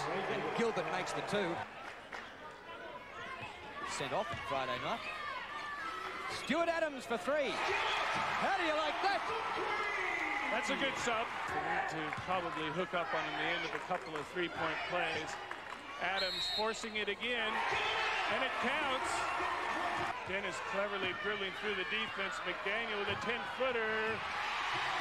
You have to question that shot selection. Good shot for him, but they probably needed to work some more seconds off the clock. Inside to Stokes again. 2 points the difference. Trying to get clear. Good play by Engelstadt. Chad Tucker. It's been intercepted. Here comes Reese. He lost it out over the baseline. Saints ball. They didn't get what they wanted out there. Instead of getting a quick shot, they had a rather slow turnover. 3-pointer by Stokes. Won't go. So Cal Bruton's done it again for the Hobart Tassie Devils.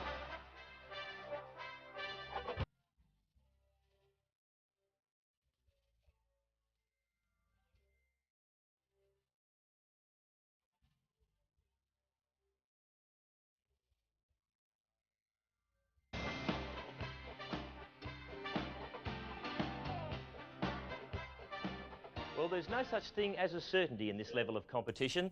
Just ask Perth coach Murray Arnold. The Wildcats, sitting comfortably on top of the ladder, take a hiding on the road from Canberra on Friday night. Then face a giant task, North Melbourne, at the Glasshouse on the Sunday. Pinder back in the action. Here's a turnover. Reedy did well, the youngster. A great play by Reedy to Maley. Reedy for the Giants. Tremendous battle off the ball between Hansen and Fisher. Really using some very good physical work. Reedy with a three!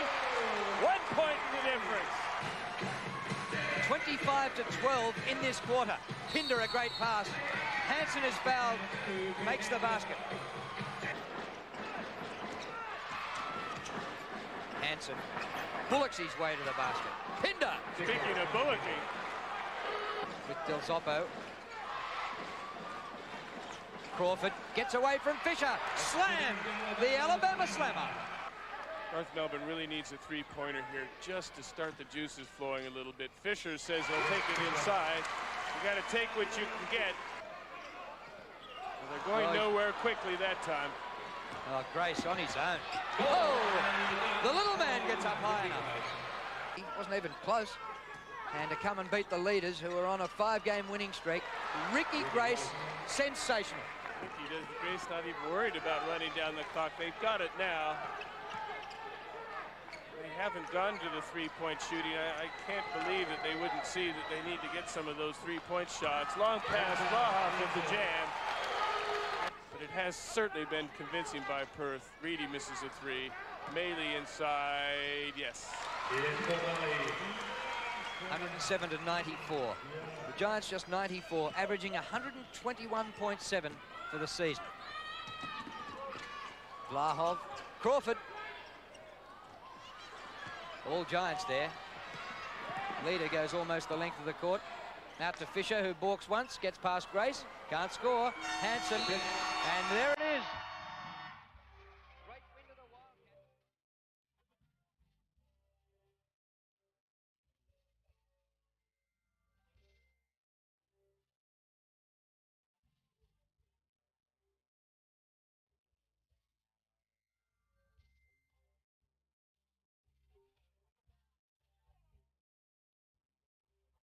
Coming into week 11, Newcastle has been getting the headlines for all the wrong reasons. Jerry Everett, one of the most volatile imports in the NBL, was sent packing after a training altercation with a teammate. His replacement is Troy Trevelyan, rushed across from Perth to beat the signing deadline. The Falcons face Geelong, and it's a tough initiation for Trevelyan. Now it's 3-on-1 again. Trevelyan intercepted brilliantly by Bobby Locke. The Cats break out again. 3-on-2, Dozier with a stand-up jumper. Looked like a little bit of a travel, but it counts, and it's 79 apiece. The jumper, Bullock in there, grabs his 11th rebound. Al Green, he'll roll it off the glass for a couple. Put that one down to James Bullock. Michael Johnson now to Trevelyan. Oh, Kruger sets the big screen. Johnson inside to Kruger. Probably set up that move by Kruger's screen. Gets the ball back from Hinchin. Now intercepted by James Bullock. 3-on-1, gives it off to Michael Johnson. He'll dunk it. And that's the third steal we've seen from James Bullock. Trevelyan on Hill. Inside to Griffin. Gets around Bullock. A little hook shot. Beautiful little hook shot. Drops for two. Gets out of that. Gives it to Trevelyan. Rolls it off the fingers for a delightful 2 points, and the Falcons hit the front again. Gets the very good rebounders, Dorge. They break out quickly, the Cats. Dozier out to Hill for three. Makes it a swisher. 106-106. Has the shot. Little favourite area. Big push out by Hinchin on Trevelyan. Hill with three. The Cats back in front. Under pressure from Green. Locke comes out. Looks to go all the way. Dishes off to Hill for another three-pointer. And makes it. The Cats back in front. Kruger in the paint from eternity. They get the turnover, the steal, the Cats. Lock out to Hinchin. They stretch their lead to 6. 3-on-1, gives it to Shane Hill. Block shot by Neil Turner, tremendous block shot. Barry Barnes screams, that should count. Michael Johnson, three-point attempt, swisher! Well, they're still in the game, the Falcons. Green with the ball now, Locke moves out on him. Michael Johnson has the big three and drops it, Michael Johnson. All of a sudden, he's found a hot hand. 1 second left on the clock, and it's all over here at the Ken Booth Forum. The Geelong Supercats running out.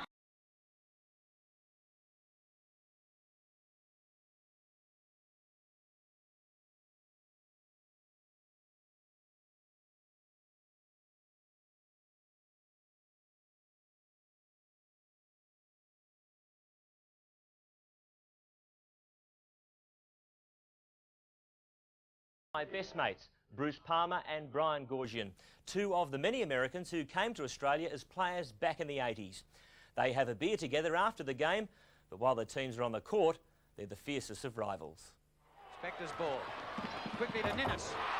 Beautiful jump by Scott Ninnis. And Utah got a hefty piece of cork. It wasn't called. Behind the back to Bolden. And again, but it's spiked out of his hand that time by Larkins. Utah will lay this one in. Chance yet for the Specters. 6 seconds left. Ninnis has had a good third quarter. That doesn't go. Ninnis a second chance. That does go. The margin is 8. Right on the buzzer. Simons away from Larkins. Shot well short. Utah. Ninnis well played. Here's a chance. Ken Lockhart gets the 2 and draws the foul. North Melbourne with an advantage. 3-on-2. Border scores.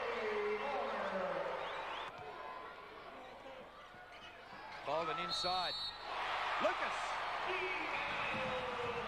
Now Lucas has remained fairly fresh. He did a lot of resting in the third quarter. They're forced again to play half-court stuff because North Melbourne's been so aggressive on the offensive board. Larkins with a 3.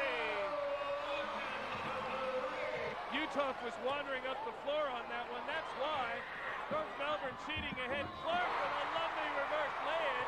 4 minutes, 10 seconds remaining. Clark. Larkins with him. Clark's shot goes in. Specters luckily get it back. 2 minutes and 18 seconds. Bolden tries a 3. That's better. Larkins goes wide for Bolden, who balks around. Bolden shot is good for 3. Put it on ice anyway for North Melbourne. Bailey. Oh, a sensational slam dunk by Paul Maley. Using up a lot of time getting a shot away. Bolden can't get clear. Eventually takes the 3 attempt. Fisher, strong rebound. And look at the commitment on Scott Fisher. Hail Mary ball. Time is out. But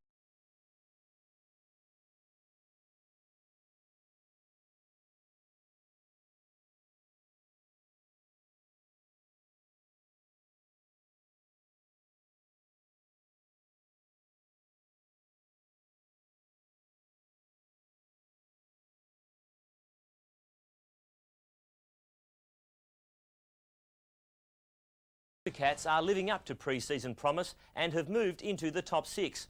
Imports Terry Dozier and Bobby Locke are providing plenty of inspiration, but it is the development of boomers Shane Heal and John Dorge that is most significant. They come up against their old club Brisbane in one of the highlights of Week 13. Supercats with a chance, 3-on-2. Hinchin finds that ball. That's a foul on Loggins. Good call. Loggins stepped up and into the path of Hinchin to 2 points to count. Andre Moore opens the scoring for the Bullets. Bobby Locke lost control of it, regains it. Oh, great basket by Locke.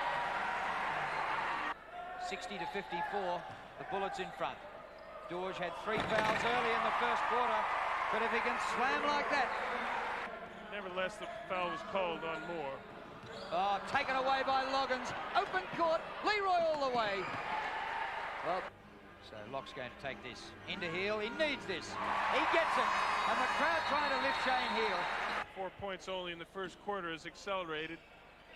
5 in the second. Now he's got up to 17. Make it 19. Vince Hinchin. 2 highest scorers for their respective teams. Rucker almost gave it away. Loggins just turned and shot. Snarfle's in the rebound. And what a pass to Heal. 3-point attempt. Shane Heal hits one at last. Well, the crowd started to find some voice in this final period for the first time. Rucker, brilliant play. Rucker, something to say about that, but he's short. Heal sprints down the court, behind his back to Locke. Heal. Running out of time, 9 seconds to get a shot away. Hinchin. Rocky foul called on McGraw. He accepts it. Dozier just gets it in front of Loggins. Extended Not pressure. out of it yet. Loggins. Leroy. Rucker with time. Goes for 3. Oh, what a turnover that was, and how expensive. And now he's hurting Brian Cool's mob. McLeod, block shot by George for the umpteenth time tonight. Hinchin, Dozier, slam! Hard to see Brisbane winning now. And 14 points from Locke. Says it all about their backcourt. Long pass, 2-on-1 situation. Hinchin's going to take this one in. Oh, big dunk. Rucker almost loses it at the half. Dozier got a hand to it. Moore into Reese. The crowd counting down. 1 second left. There's the buzzer. The Super Cats have got 119 to 112.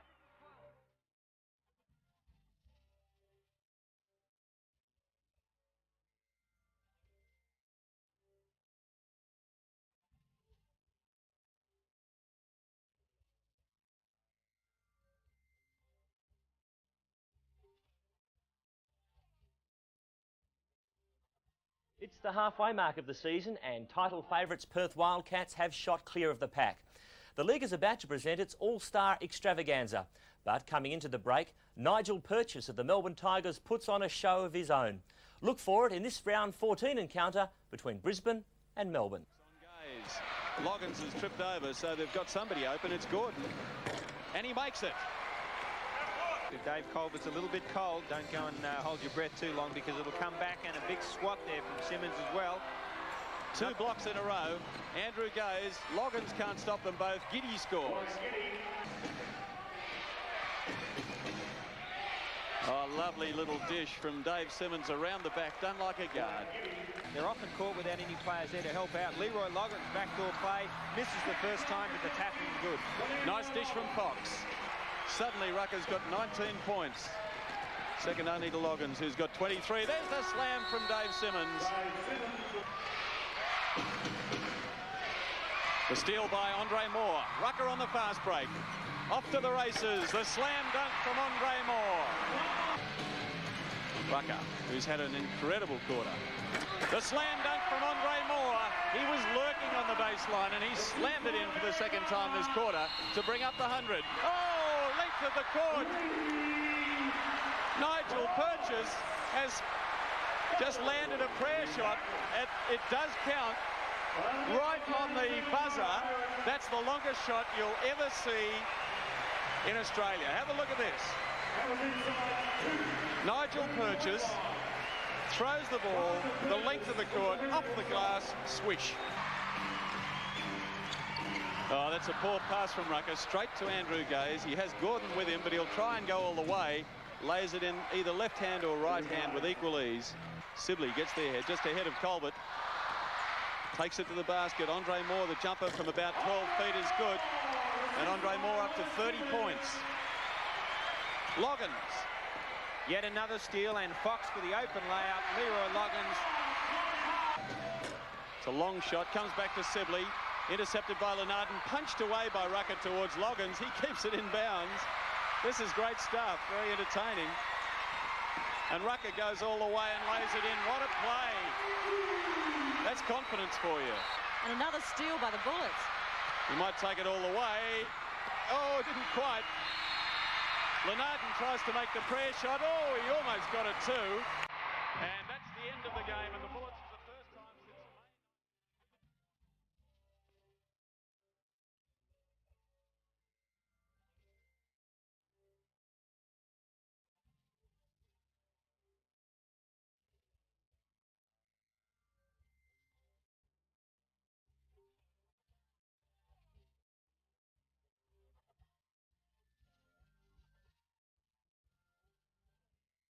There's some remarkable talent in the National Basketball League, and the best of it is on show for the All-Star Game.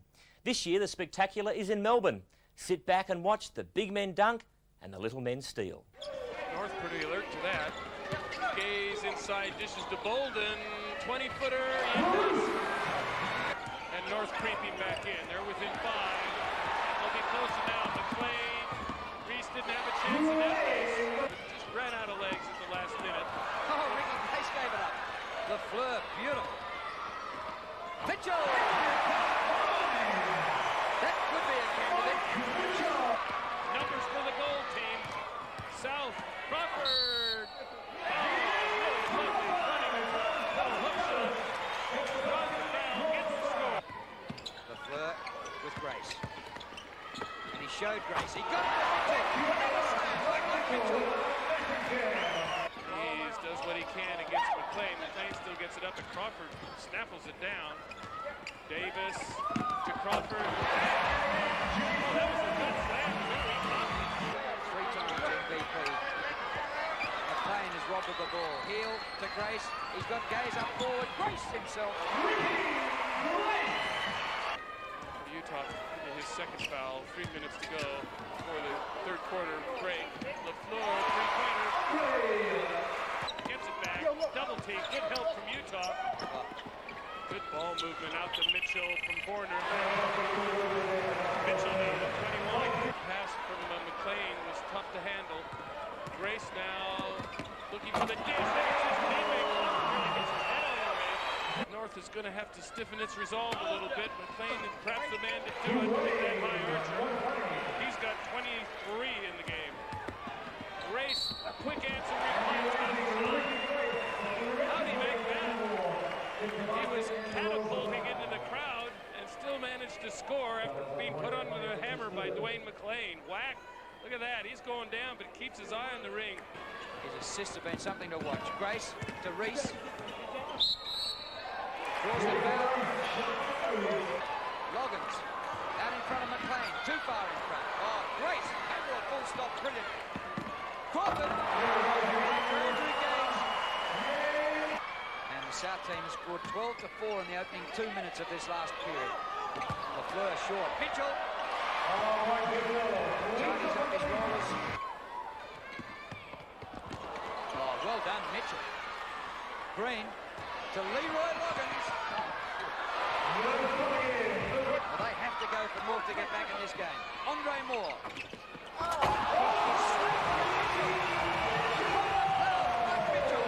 Mitchell flew over about 8 people to knock that one down.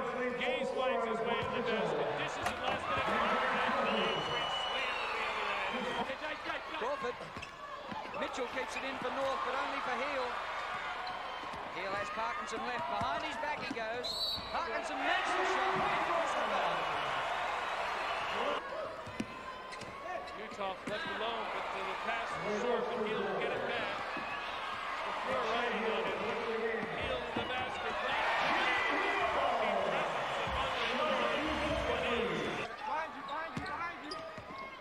Mitchell for 3. Gaze back on for the last couple of minutes. Whoa! Race down goes Theo. Comes to Heel. And he nails it. A 3-pointer for Shane Heel. You see a long 3-pointer. Loggins trying to catch up to behind. Green pitches it from Utah. Utah's still in there battling with Mitchell. Mitchell gets it. Clever pass to McLean, who can't score. Utah still surrounded by blue shirts and eventually the Indians win. A bit weary now. It's been a long game for him. He's got a lot of minutes up and deservedly so. He's still with McLean though. McLean can't get organized. Oh, I thought he was going to go slam. Can Mitchell get more? Easily. With a broad grip. McLean. He goes for the 3-pointer.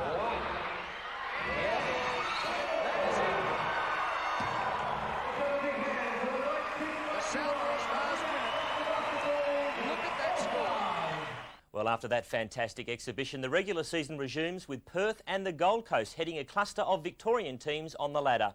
But there is still a ton of interest further down the ladder, particularly for the battling Illawarra Hawks, who in round 15 are at home to Southern Melbourne. Let's go to the stadium other teams hate to visit, the Snake Pit. Chad Tucker tried to dump on the inside but found the hands of Justin Withers. Hubbard dishes off to Withers and the follow-up comes from Patrick Bears. Runs it into the front court and then gives it to a guard. Good play. 3-point shot from Patrick Bears and hits another one. 2-point shot off a double clutch from Rod Johnson. Doesn't come up with anything. And suddenly the Hawks have gone to sleep. Dufelmeyer shows the spin and the move and gets his first field basket of the night. Last touch of the ball for the Saints with 5 seconds left on the clock right right now. Duffelmeyer doing it on his own and grabs the lead for the Southern Melbourne Saints after 3/4 of basketball at the Snake Pit. It's 99 plays 98 for the Illawarra Hawks. They've got to get a roll on. Inside to Patrick Fairs inside the defence and makes two. So he's shown that he's been able to score from the perimeter and go inside. Go right across the floor into the hands of Curl. Two players really backing off there, worried about the foul, and the three-point bomb from Andrew Parkinson. He's pumped about it as well. Well, I think actually Duffelmeyer's had a fair bit of influence here in his fourth quarter. Instead of going crazy, he's been organizing. He's been a real steadier, hasn't he? Well, that'll be a steadier as well from Simon Curl. Inside for Rod Johnson on a runner and scores two. They've had difficulty scoring in this quarter. Across the floor to Simon Curl, and they go into Tucker. Good hands from Johnson. Got a 4-on-3 here. Now the Saints come back on defense. Johnson wheels it right across outside the three-point circle for Hubbard, and we're back to a 4-point game. But it comes back into the hands of Fairs. Patrick Fairs off the paint and makes two. 3-point ball game with a minute to go. On the free throw line and makes 2 of 2. So that's definitely the ball game. Just 3.7 seconds left, and a running three from Hubbard. Well, I expected that to go in the way the ball.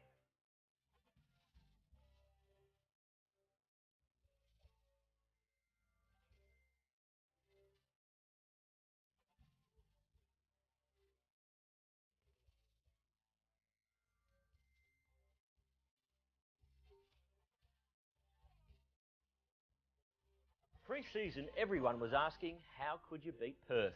Eastside Melbourne Specters were given the best chance. Now, with big Bruce Bolden in super form, could the Specters deliver? 3-on-3, 3-on-4 now. Watterson goes inside. Crawford fouled and gets the basket. Ninnis fouled him. Ninnis drives inside, no way to go. Lost the ball, pulled play by Ninnis. Grace picked his pocket that time, still going at the basket. Finds Davis coming down, trailing. 2 points, now we got a 3-point ball game. Of course, unless a shot's taken, or a foul, there's no resetting of the shot clock. 6 seconds, Bolden boing, up over the top, tough shot. Lucas, I said, a guard playing a forward position. Crawford springs up from 18 feet, just misses it. Pinder uses his height advantage and muscles Lucas out of the way. As both teams do, with Locker back in the lineup for the Specters. Crawford inside, good pass in from Ellis, JC. The only difference is the Perth players have been rested a little bit. Bolden and Utah haven't. Grace penetrated and fouled. Shot over Utah. Gee, he does that well, Dennis. They can't trade baskets. Nice move there by Bolden. Kicks it back outside. Lucas, no good. Pinder had it, lost it. Utah, threaded the needle under the basket. Lockhart. 94 plays 90. 3:42 remaining in the game. Lucas goes at the defense and is fouled and gets the basket, and the crowd will love that. Top of the key, Lucas goes inside. Fall away jumper, no good. Hanson again. He's really been their money man. Great rebounds. Grace tries to go, feeds off to Ellis from 3. Ricky Grace, we're down to 1:45 now. 12 seconds on the shot clock. Grace goes for 3 and hits. All net. It's all tied up. 98 apiece. 1:32 remaining in the game. And this crowd on their feet now as the Wildcats are coming at the Specters. Perry hits for 3. 103 to 100. Perth, the Wildcats. The shot clock is less than the game clock, so that, the game clock's less than the shot clock. Grace with a 3. In and out. Hanson saves it. They've got to get a 3. Torrance for the game drawer. Misses. It's all over. It's all over. Eastside win it.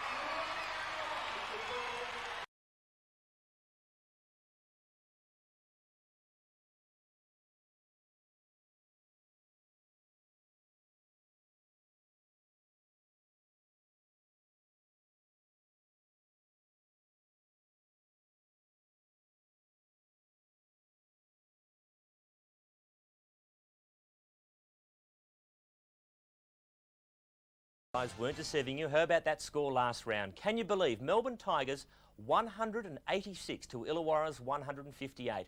the highest total score ever in the NBL. Andrew Gaze's 59 is the top score of the year. It looks like both sides forgot all about defence that night. But come round 17 and the games are a lot tighter, with the Adelaide 36ers making their run for the finals. The teams are so close and every match is... Oh, Butch Hayes, great guts. The foul's got to be on Andy Simons, if anyone, and he doesn't really deserve it. Buddy, that was just two good bodies going for the ball. Yeah, but I mean, I guess the referee's obliged to call something. There it is. They've called something now. Tech foul.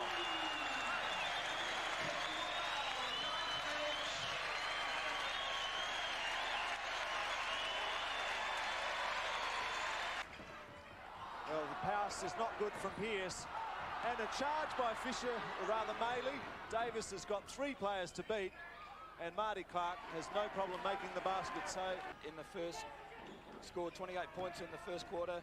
Oh, nice spin from Bradkey. North Melbourne is the best shooting team from the foul line, just ahead of Adelaide. Butch Hayes has got Bradkey. Back to Hayes. 101 plays 92. Davis, clever basket.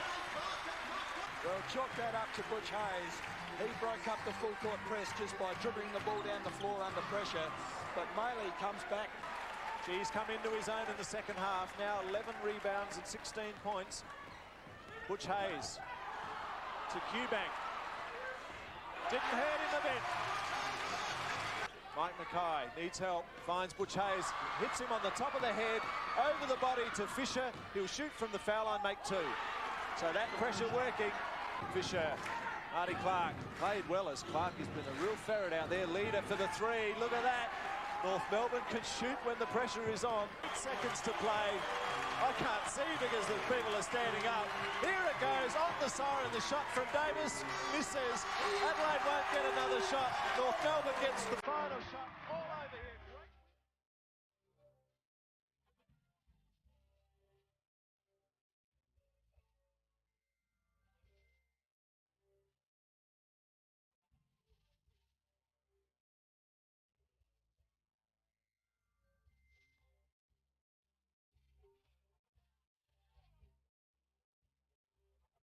Now one of the big performances of the year. Geelong, still smarting from their loss to North Melbourne earlier in the season when the Giants won with a 3-pointer on the buzzer, were at home for the rematch. Look for the littlest guy in the court, Bobby Locke, as the Supercats and the Giants provide one of the real highlights of 1991. 7 seconds on the clock. 5, 3-point attempt.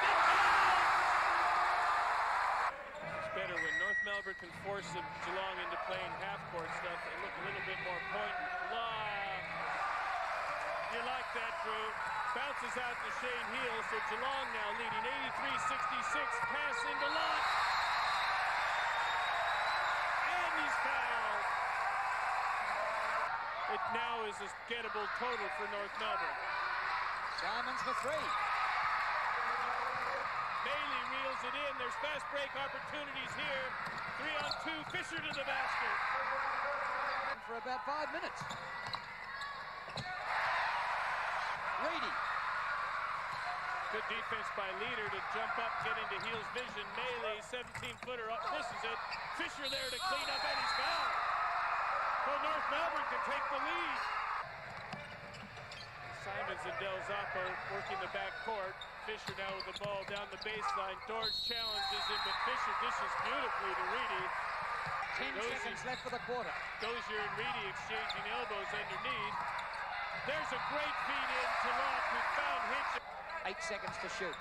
Here goes Mark Leader. Beautiful!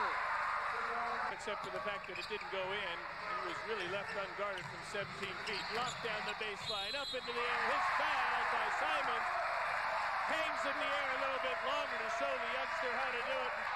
Giants keeping them away from the basket. Hinchin drives and makes it. Well, you think maybe Geelong might have learned something from their first game when Leader beat them with a 3-pointer, but he's done it 4 times today. Locke! Unbelievable! And third once. A 2-point ball game. Hinchin to Dozier. A 4-point ball game. Clark. A pass astray. Vince Hinchin out in front of Heel and Locke. Bobby Locke is at the ball game. 12 on the shot clock. Hinchin. They don't want to foul now, but they don't want to leave a player open. Locke underneath. Follows Hinchin. Leader letting the ball come in. The clock doesn't start until it's touched in bounds. Needed three-pointer. There's Reedy. He can hit him, but Locke wants his shot. Bobby Locke sprang out of nowhere and got his hand on that ball. Here we go again. That's it.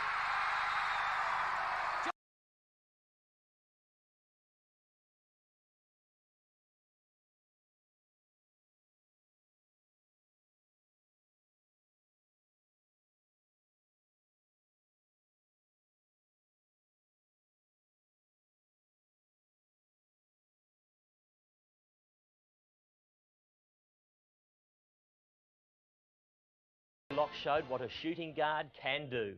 Now watch the Perth Wildcats play Melbourne Tigers in round 19 and see what a point guard can do. Ricky Grace is the man the Wildcats go to when the game is on the line. Who could forget Cal Bruton's great line when he brought Grace to Australia? Ricky's so fast he could steal the hubcaps off a moving car. A very brief rest. Laho, he's cut that out again. Dashes away from the Tigers seem going nowhere as Whitehead's cut off in traffic. Just can't describe that one. I have no idea how he shot it. Grace makes those. I think Mariano just realised the clock, so Watto won't come on. Colbert. Perth with another turnover. Very characteristic opening in this half by the Wildcats. A lot of mistakes. Has passed the Quintus Gray. Gaze for three. Dribble behind his back by Gaze was brilliant. Margin 8. Here's Gaze again. He's the only man in that half. He gave it away to Crawford. Close. Very close. Off the glass though. Comes to Martin. He's passed to Crawford. Into Gaze. Great play to get it. Too late. And it's an 11-point lead to the top. Crawford muscles it clear. Shot doesn't go. Purchase doing well. Brilliantly. Lareau gets the pass to Gaze. Tigers lifting. Whitehead in space. He made the last three. Here's another one. Gaze. Lahoff up and down on Purchase. Lob into Whitehead. He's got all the way around. Picked him out. Lahoff. Grace to Crawford.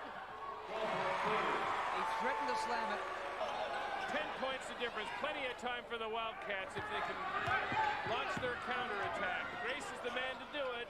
There's the three. Melbourne had no offense that time. Simmons dribbled around and ended up with a shot. Grace, penetration and dish. Good passing.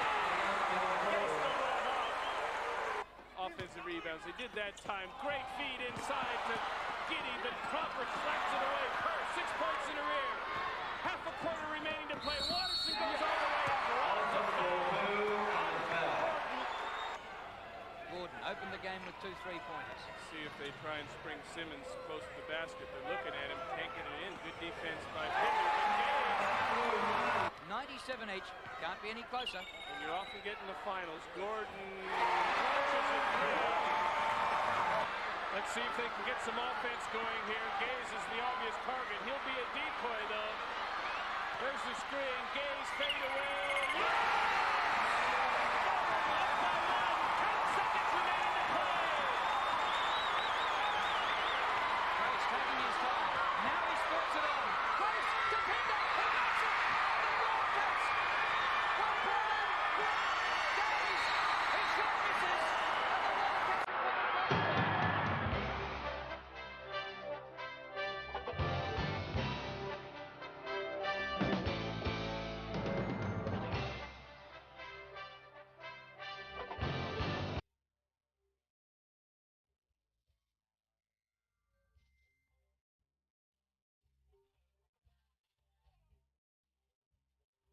Andrew Gaze scored 29 points in that game. Now, most players will be pretty happy with that, but Gaze is averaging 37 points a game. He's due for a big one, and the Week 20 game against North Melbourne gives him the chance.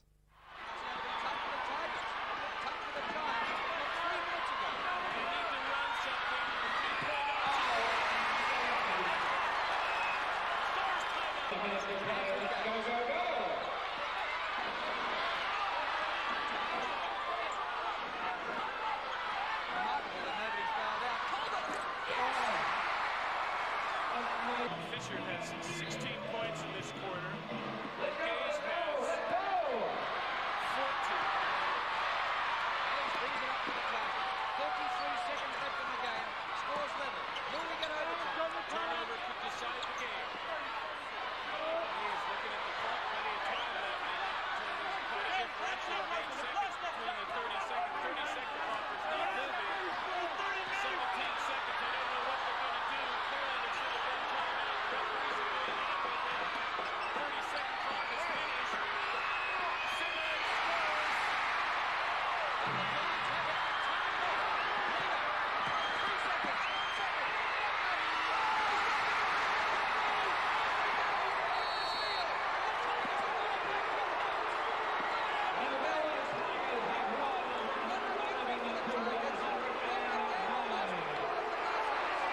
On an absolute brilliant here at the Glasshouse this evening. The Tigers have 111.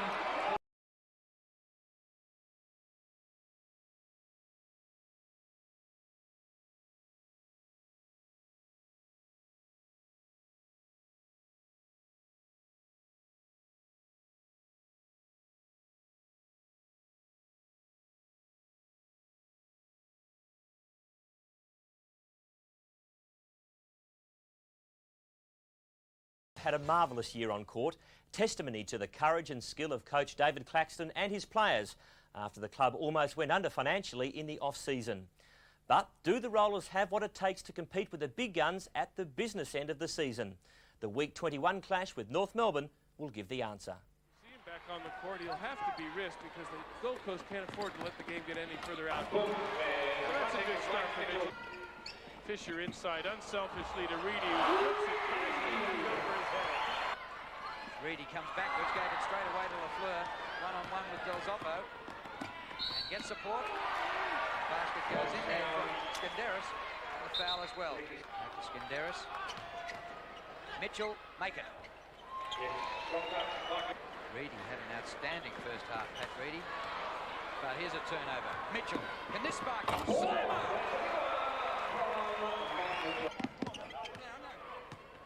Looks like Mike Mitchell and Larry Sengstock just have to play it out until they foul out.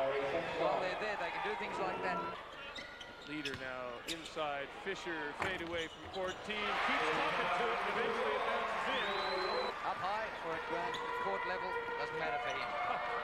Great steal by Smith. He's on his own. Look at this. Roger Smith putting on a show. And Sengstock on sudden death now. Here's Larry.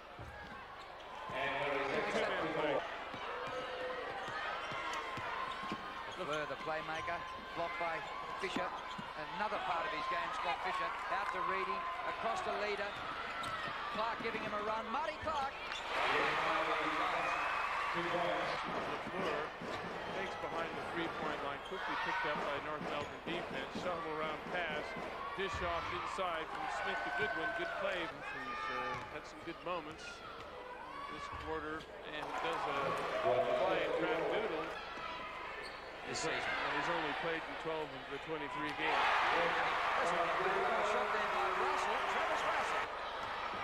Ronnie Radcliffe goes for three and the big guns, the starting five, are happy to see the youngster getting on the board. 4 points. 5.8 seconds left. Last roll of the dice for the Rollers. 3-point attempt. Beauty by Spenderis. Huge finish by the Rollers. Pity there wasn't more of that earlier. But the Giants have had a knocking.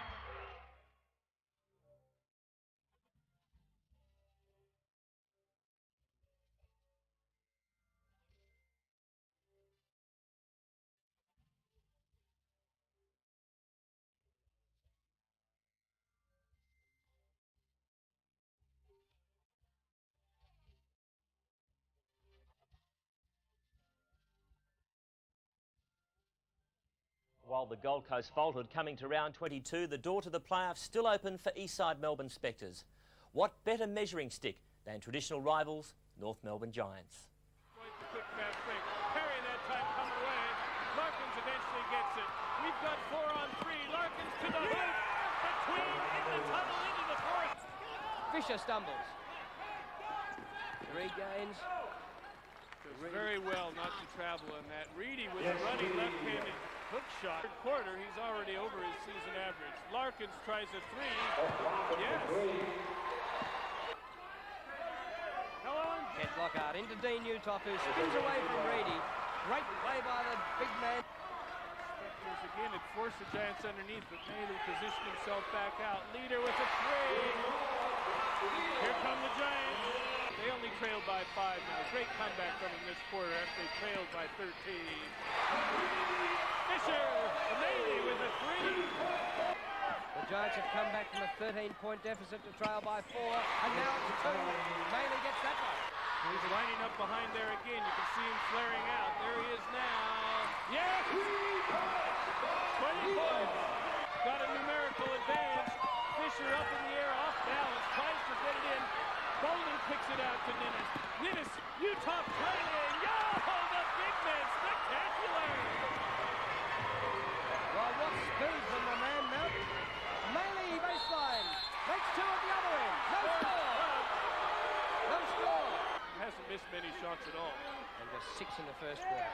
Maley for 3. Giants lead it. And they get another one. Leader tries a three, misses it. Unusual for him. Ninnis in the foot race.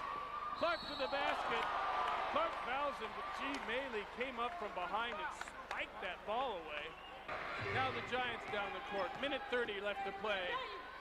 Maley can't find it. Fisher with the tip. Gets it under that margin.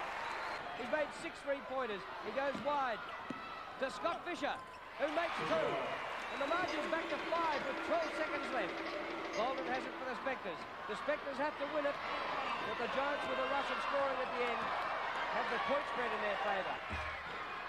Perry comes to Maley. That's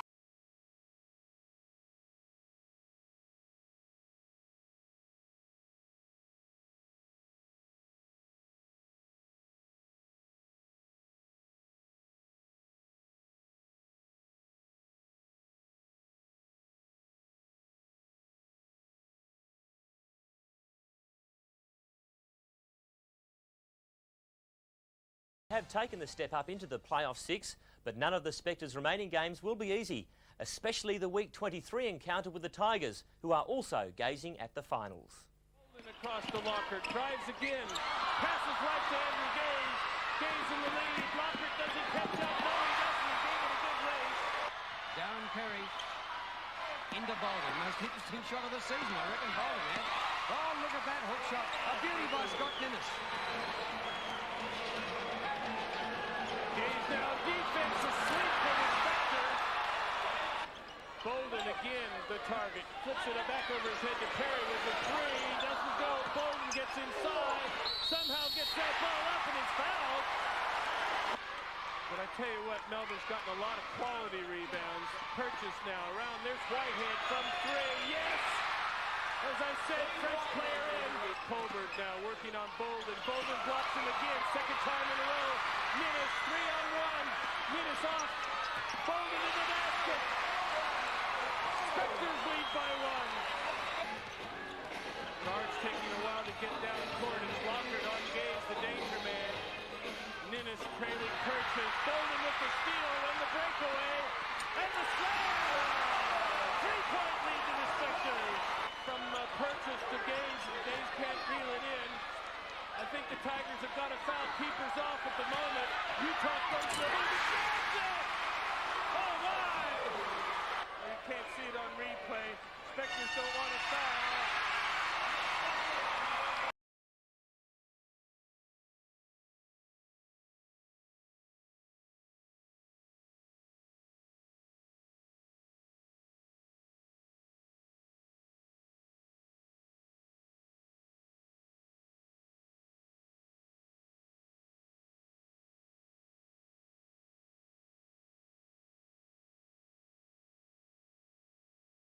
Round of the home and away season, and the last game will literally determine the order of the teams in the playoff 6.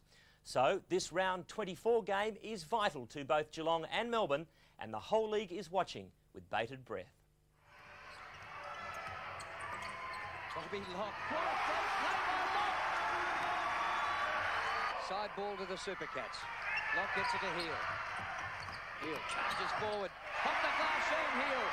He's back in town after a scoreless third quarter. Tigers overcommitted to stopping the ball in the back foot. Another turnover to the Tigers. Boy, they're going to regret that. Turnovers to be the highest score in the scoring column behind Gaze. Dozier with the rebound. Keeps it alive. Within 3 of becoming the first player ever to score 1,000 points in a season. Gordon with the steal generated from Giddy. Oh, he's blocked about 9 different ways. And let's see who got him. They call it pushing foul on Dorge. Oh, Dozier. Great play by Terry Dozier. To Hinchin. He's got Heel. He crashes straight into Simmons. And dishes off the Locke. In Adelaide. Heel dishes off to Hinchin. Hinchin makes the 3. And finishes up in the crowd. 12 points. I suppose it's not impossible. It's improbable, though. And getting more so. Good slam. Dozier over the top of Colbert. And look at him celebrate. Lock around Gordon. 10-second warning. No whistle on that. Bateman the cross. Jim Bateman hits the floor but gets the score. Terry Dozier. 140 to 117. 20 seconds left. Here's Andrew Gaze. He's going for 50. No, he doesn't. He gives it off to Simmons who slams. Here's Gaze going for 50 points with just 5 seconds left. Back to Colbert. Colbert makes a big three-pointer. And there it is.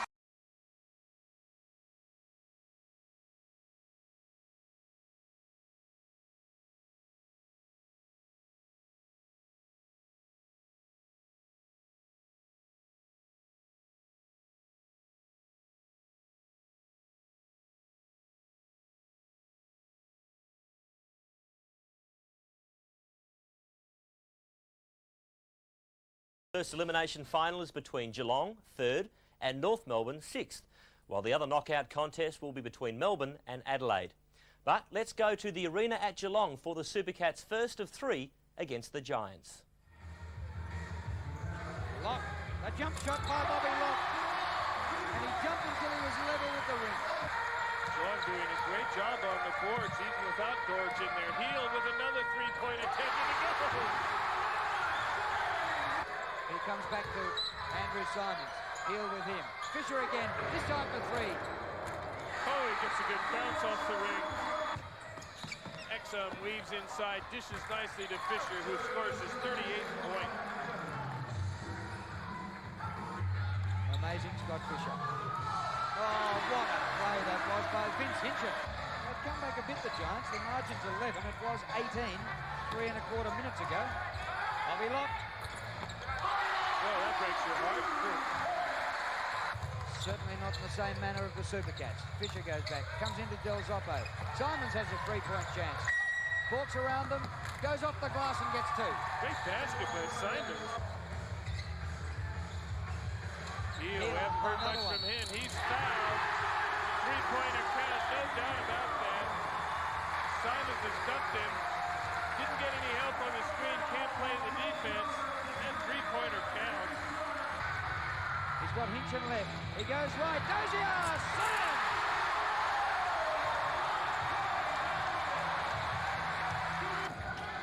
And game 2 coming up on Friday at the Glass House. Dorge in the... Holtman chases down that rebound. Minute 10 to go. Heel tries another 3 and buries it. Number 9. And the rebound to Lee Cleary, the youngster. Dozier. Cleary! Good on you, son! And Dozier, last ball for leader. No, nothing will happen. The Supercats have had a giant win over the Giants. North Melbourne squared the ledger in Game 2 on their home court thanks to great shooting by Paul Maley and Scott Fisher. The Giants won 136 to 116. So when they go back to the arena for the decider, it's all or nothing. Scott Fisher represents him. That's him with the ball there now. Drives, lock, everybody has a hand on it. Fisher still scores. Oh, Scott Fisher. That was interesting. He's been yapping at Locke's heels all night, and what's he do? Stand back and shoots a three and makes it. Gosh! Yes, Fisher's just made a heap of points against Geelong all season, averaging 37.6, way above his season average. Shane Heal! The margin is 1 point. The starters all back on, as Reedy's on as well, as the starters all back on for North Melbourne. Marty Clark back in, good reverse, good backdoor pass towards the Hitchin. Hinchin thought of the shot, goes to Dozier. It counts, Geelong have hit the front. 97 apiece, under 8.5 minutes remaining. Fisher, oh, beautiful to Reedy. What a pass. Clock counting down, they've got to get a shot away. Simons goes away to Fisher. 2 seconds to get a shot. Leader for three. Oh, what a rip. A huge three-pointer by Mark Leader.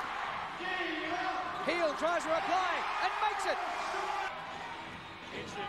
Leader cuts him off. Just keeping him working on the perimeter. Dozier, will he try and go to the hoop? He does, and makes it.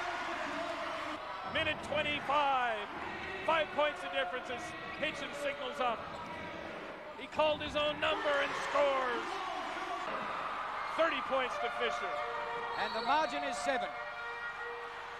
Gee, Hinchin and Leader. Oh, Vince Hinchin, he's gone. Exum inside and outside three-point range. Tipped in by Maley. Holcomb going to line with 1 and 1. That'll end the contest. Doors misses. And Geelong misses out. In what was a great game, the North Melbourne only game controlled. So a great coaching performance from Bruce Palmer, and the North Melbourne Giants live to fight another day, while at the Glass House, Melbourne and Adelaide are playing for survival. Mackay thinks about a three-pointer, throws the ball inside to Davis. Mackay, foot on the line, 2 points only. Well, lovely shot from Mike Mackay. 36ers need to tighten up on the D. Here goes Bradkey, excellent move, 2 points. The fast break now, Bradkey from where, nowhere. Davis fouled, no, 2 points, yes. Pearce, Bradkey, could have been a foul. Blocked instead by Simmons. Lovely touch, now Gaze. The ball for the shot, and look at that. He's fouled, nothing called. Bradkey won't shoot, Pearce will, 3. Beautiful shot, Daryl Pearce. Well, I think, Lynn, it just shows the confidence that Melbourne is playing with. Pearce is playing with confidence now. He's back for 13 points. Why not? Pearce has got 4 three-pointers now. Loose ball. Davis, this will be a dunk. Oh, that is a powerful dunk, Mark Davis. Bloody Adelaide starting to do the things that got it into the playoffs in the first place. Yes, and there's the danger man, Andrew Gaze. Just when you think that they've quieted him down, he comes up with a three-pointer like that. So Hayes and Pearce are the big offenders in the missing stakes. Colbert, it's in and out. Bradkey not able to pick it up. Andrew Gaze, what an effort, Andrew Gaze. 3 on 1. Hayes, underneath, throws the feint, up he goes, 2 points. 4 teams from Melbourne in the playoffs, or rather 4 from Victoria, of course, Geelong being one of them. Davis, beautiful, three-pointer. So the 36ers can run. Here goes Davis, hands off to Brett Wheeler, yes! They've still got Andrew Gaze. Here's Colbert, that looks good. Rims out. Davis again with the defensive rebound, gives the opportunity. Here goes Pearce, he's confident, yes! Oh, Adelaide's in front. Butch Hayes. Hayes goes up over the top, he's fouled. He'll make the 2 points. 2 points do count, and the foul's called on Steve Lenarden. Playing tough defence, running the ball quickly into offence and shooting with confidence. That is a long bomb from Ray Gordon. He's only usually a 31% shooter from that range. But no, shot clock counts down, 5 points. Bradkey underneath, that should be 2, yes. Good play, Mike Mackay. If Melbourne wants to foul it, he will quite happily go to the three-point line. Mackay buries one. Look at this. Bradkey, nice little soft shot. Bradkey thought about a dunk. He is just so tired. 2 seconds on the shot clock. It's all over here. Adelaide takes a 1-0 lead in the Elimination Series best-of-3 playoffs. By winning on the road, Adelaide returns to the Apollo Stadium hot favourite to put Melbourne out of the final race. 36ers defence really has helped them. Bradkey, lovely handoff from Mackay. That's a wonderful assist. Melbourne getting fairly lucky out there. Yes, because well, Simmons is just, look at that drive by Hayes. It's just fantastic what Adelaide's doing at the moment. When we think a couple of months ago, 6 and 8, and not looking that flash. Oh, it's a great basket. Too many of them have conceded. Colbert wanted the ball in the low post, didn't get it, and he slipped across the other side of the keyway. Pierce. He's got 13. Pierce again. What about this one? Yep. Turnaround jump shot just inside the three-point line, hit the front of the ring. Andrew Gaze on Hayes. Shoots. Yes. Well, Gaze misses. There's 5 seconds on the shot clock. They go to Q-Bank, to Davis. Finish off the quarter like that. Wide open. Thank you very much.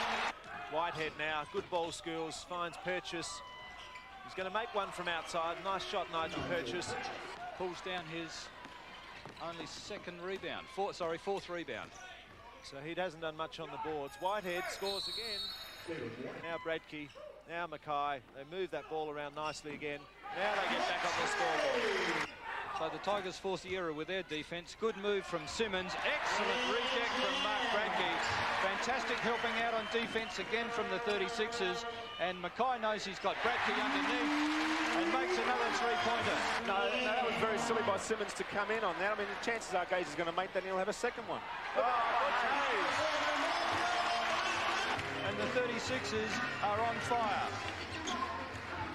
Stephen Whitehead makes another nice basket. Adelaide has been vulnerable defensively. It's with the person that's been able to drive through the basket. Mark Davis missed with something he'd normally had for breakfast. Mark Gaze is on the court for the first time.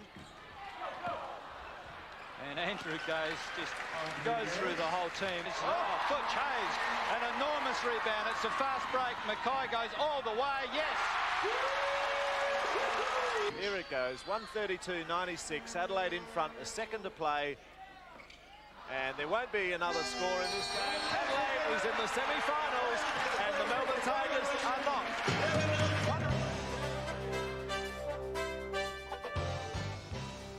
Now to the semi-finals, only 4 teams left. And while Perth Wildcats meet Adelaide 36ers in one semi-final, Melbourne rivals Eastside Spectre and North Melbourne Giants play off in the other. Tragically, the Giants have lost boomer Ray Borner with a serious back injury, and the Specters are the hot favourites. Strong work on Fisher, who's posting up but just can't get free. Great defence from Bolden, and what a great block as well. And this will set up fast break again. Ninnis back to Bolden. His shot is missed. Doesn't get his own rebound, and Fisher over the back fouls. Skimmed it off the backboard. Reedy collects the rebound. Leader forcing the pace. Fumbles, but sporting fun. North Melbourne, I think, has absolutely outplayed the Specters in the second half. It hasn't yet shown on the scoreboard. Scott Fisher, Larkins can't reel it in. Fisher follows his shot. Very fortuitous that time for the Giants. Bolden with a three-pointer. Doesn't go. Long rebound. Reedy, a leader, kicks it to Reedy. There's the fast break. Fisher pulls up. Yes! 1-point ball game. 86-84, Lockhart banks it, it misses, and the rebound to North.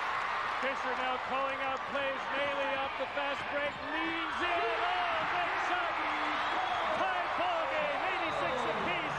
So let's give credit to Eastside for a great comeback under pressure in this last quarter. Ninnis into paint. Oh, a little flipper.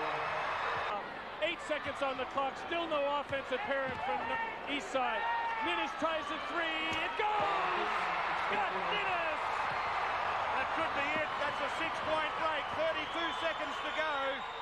Marty Clark tried for the three inside to Fisher, 2. Specters by 4. Well, they have to take the ball from the side to be miraculous in 2.6 seconds to get up 6 points of difference. And there's the pass, and that'll be the end of the game. Lucas tries a three, doesn't matter if it goes. And the final scoreline, game 1 of the best of 3 semi-final series at the Glass House. First blood goes to Eastside.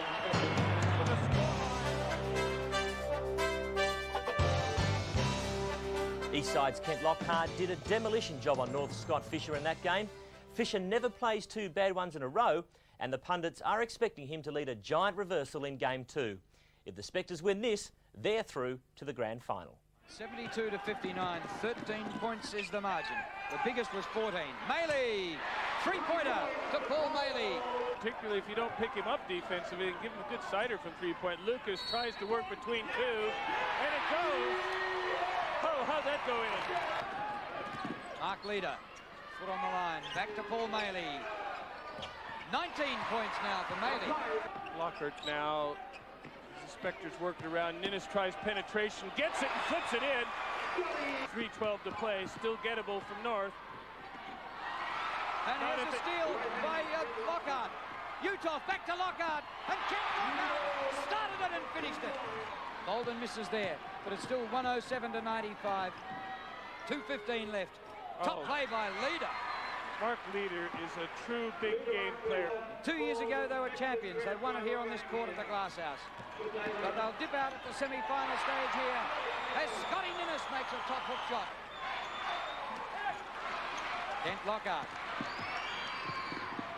Perry brings it up. Ninnis to Utah. Team Utah celebrates his 150th game. They're counting it down. 8, 7, 6, 5, 4. Perry has it. The Specters are home.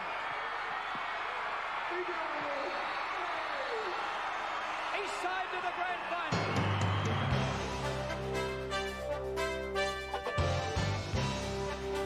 So, who will the Specters meet in the grand final, Perth or Adelaide? The Wildcats have beaten Adelaide both times this season, but there's been only a point or two in it each time. And for game one of this semi-final series, the 36ers have the home court advantage. Ferocious opening pace. Adelaide into Hayes from Davis. He's fouled and he scores. Still only 10 seconds on the shot clock now. As Grace lets one go from outside with a little help from the rim.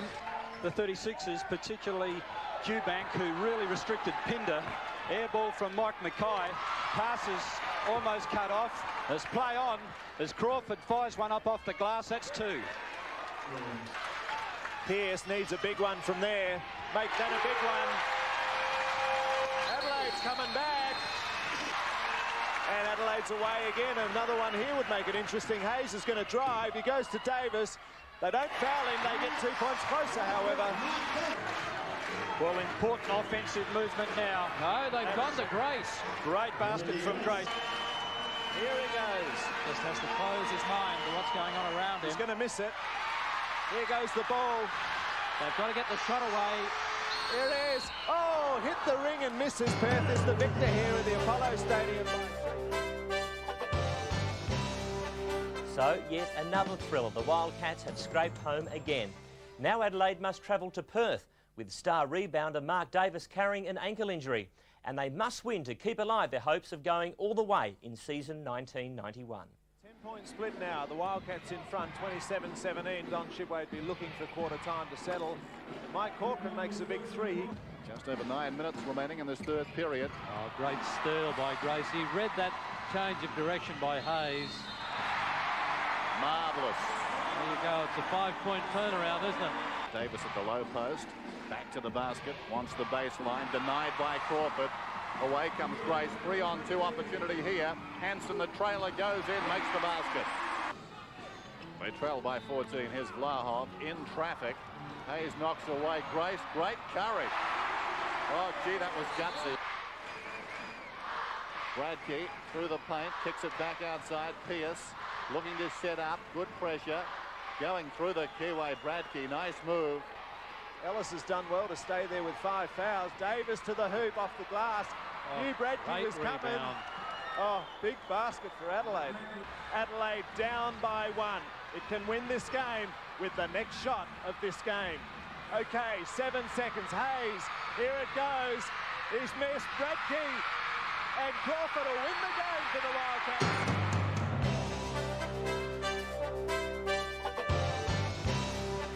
Well, what a season we've had, and what a final series too. Adelaide went down fighting, but Perth showed they're worthy favourites for the grand final against the Eastside Melbourne Specters. The Wildcats are shooting for their second successive championship, while the Specters have yet to win one. Obviously, their best hope is to jump the Wildcats at the Glass House in Game 1 in the best-of-3 grand final series. 25 remaining in the first period. Sellout crowd. Game 1 of the grand final series, and Bolden takes it strongly to the hoop and gets the roll. That was a tough shot. Perry Bit of a goose step from Darren Perry, almost unstuck. He loses it to Grace. Watterson.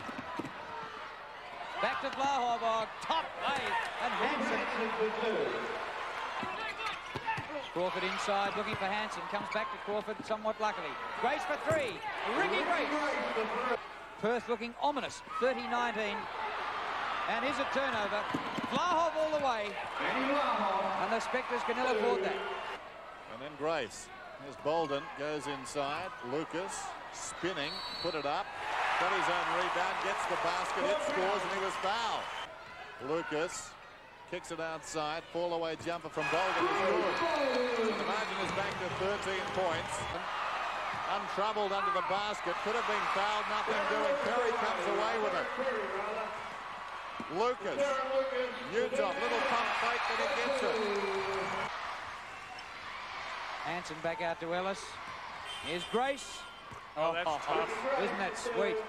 But look at how long it takes Eastside to get into, into a danger position. They ran 10 seconds off the clock. Admittedly, they scored. The margin back to 11. Ellis saw a big basket by the Wildcats skipper. Nearly threw the ball away, but setting it up. That's 15 seconds off the clock. Shot comes with 20 seconds off the clock. Ricky Grace hits it. Just over 2 minutes left in game one. Ellis fires it up to Vlahov. It takes a bash to the jaw from Utah, but makes it anyway. And Perth have their supporters in Melbourne. And I think they've been scared to yell, but they're in the last 10 seconds, they're having something to say. Last shot of the night.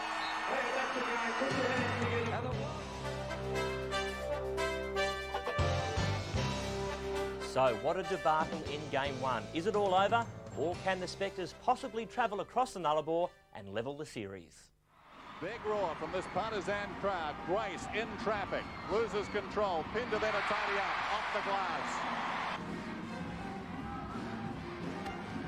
Grace, the supreme danger, and look at the way he cuts straight at them, and it rolls in. Friendly roll.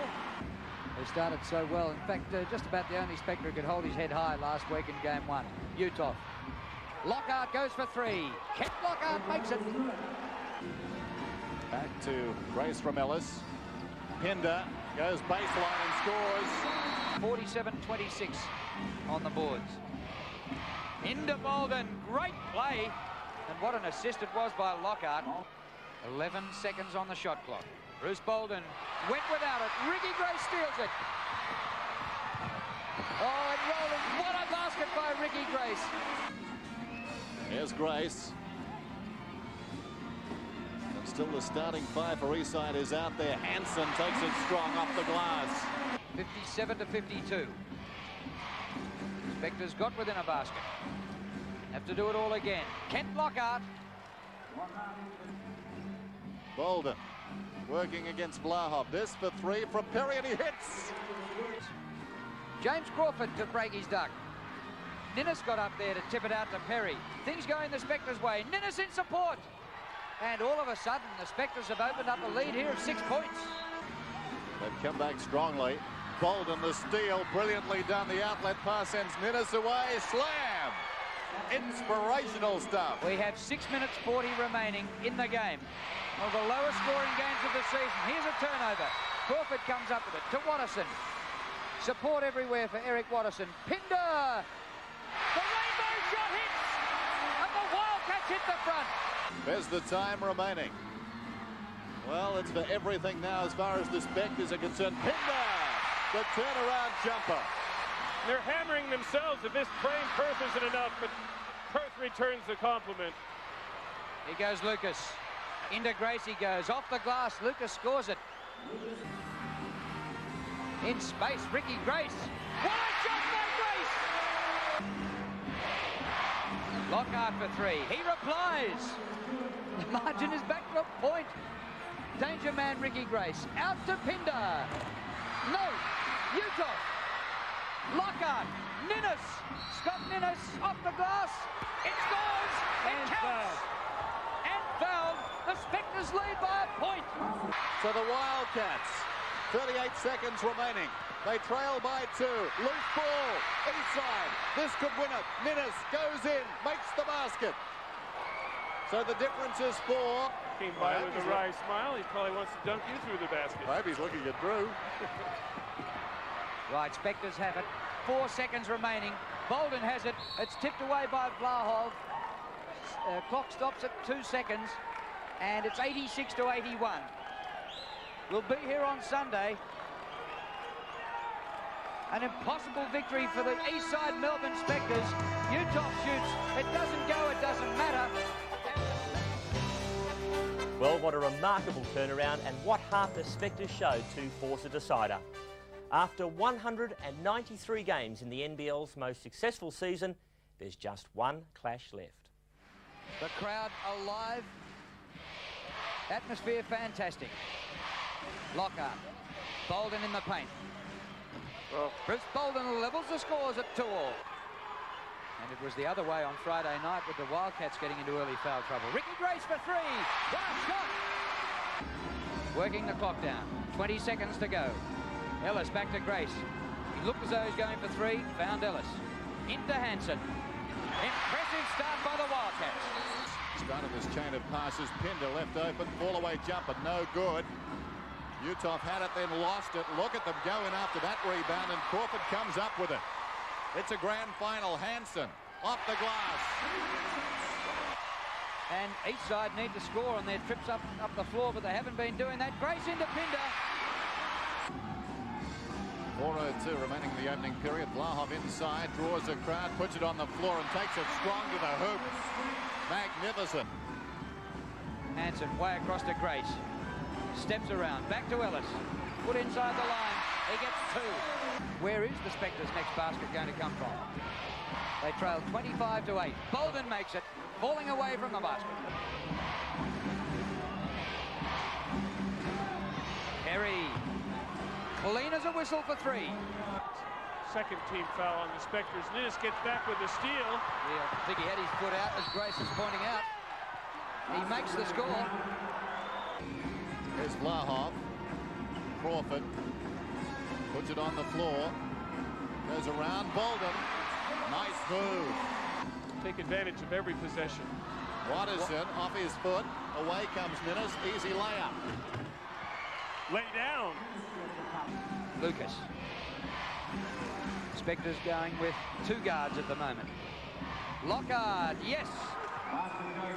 With Grace off the floor. Utah the rebound. Lucas takes them on. Swatted away by Pinder. Utah drew a crowd there. Bolden put it on the floor. Lucas was open. Nice move. Good rotation by Eastside. Unlucky that didn't go. Crawford doing well. Into Vlahov. Andrew Vlahov gets the score and draws the foul. Me is looking very similar. Every time they get close, they make the mistake. Lockhart with a spectacular shot. Lockhart wants the baseline. Denied. Through the double team. Lucas. Big shot. Hits. That for 2. So it's still 45-39. Nothing doing on the scoreboard yet. Under the basket, Lockhart. Nice assist from Utah. We'll be able to hear a pin drop or a ball bounce. Bolden, the left-hander, gets the roll. 47 each here in Perth. Ellis into Hansen. Almost lost it, Pete Hansen. Recovered well. And now the Specters. Lucas. Oh, impossible. It goes in. Great move by Darren Lucas. Here's Grace. Puts it on the floor. In traffic. Ambitious shot. Gets his own rebound. Inspirational stuff. Ninnis open. This for 3. No good. Crawford the rebound. Grace comes away. Hansen goes in. Makes the layup. Hansen through the paint. Off the glass. Nice basket. Very little depth on the bench. So few are doing so much. That man has worked his heart out. He goes for a long 3 under the basket. Oh, Lucas, and it goes. Oh, a super effort. Right between the buzzer. Here's Bruce Bolden, who's been outstanding all season. Perry, scoreless in the 3rd quarter. Utah off the glass. Lockhart. Lucas takes the baseline. Great move. Great move. Kicks it back outside. Watterson. Bounce pass. Hansen. Gets it off the glass. Utah looking to go inside to Bolden. Great manoeuvre there. Is it successive championships for the Wildcats? Pinder! The target is a bit closer now. 6 minutes, 16 seconds to go. And the Wildcats 75 to 68. Wildcats a little negative, and that's not the shot they want Tiny Pinder to take, but Tiny Pinder will take that all night. Watterson right there. Lockhart finds Perry, this for three, and he strikes. What a big basket that was. Hansen couldn't control it. Kickoff lost it. Crawford goes in. Ball away jumper. Short. Gets the roll. Nice bounce. More importantly, drew another 30 seconds off the game clock. Oh, well, Ricky Grace ignored that. Didn't need it. 83-72. Bolden for three. Oh, what a shot. Wildcats led by 17 a couple of times. The Specters levelled the scores. And after it had been levelled, the Wildcats got 14 straight. Bolden's done it again. Thank you very much. 2 3-pointers. 1:10 remaining. Perry goes for the first of them. Misses. Bolden the rebound. Takes it to the glass and scores. Lockhart. It doesn't go. Watterson. Grace out to Pinder. Pinder needs to hang on. Oh! And is there a foul? The Wildcats poised to become only the third team in NBL history to win back-to-back championships. Margin is 10. Larkins. Pinder's back there. Well done, Tony Pinder. He's got an eye on the clock. He's got a smile on the face. The arms are in the air. The Wildcats have done it.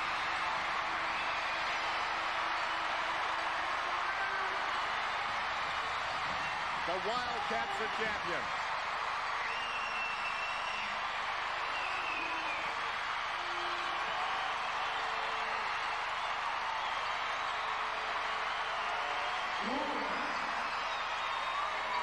The team which won the regular season by 5 games deservedly have gone on to win the championship.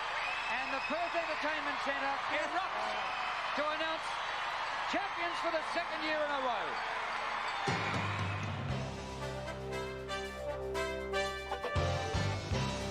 What a win and what a basketball team. No club has ever won 3 NBL titles in a row, but the Perth Wildcats will begin 1992 with the sniff of a hat-trick in their nostrils. Reviewing season 91, it was a terrific year for the game of basketball, and we're all looking forward to an even better 1992. Until then,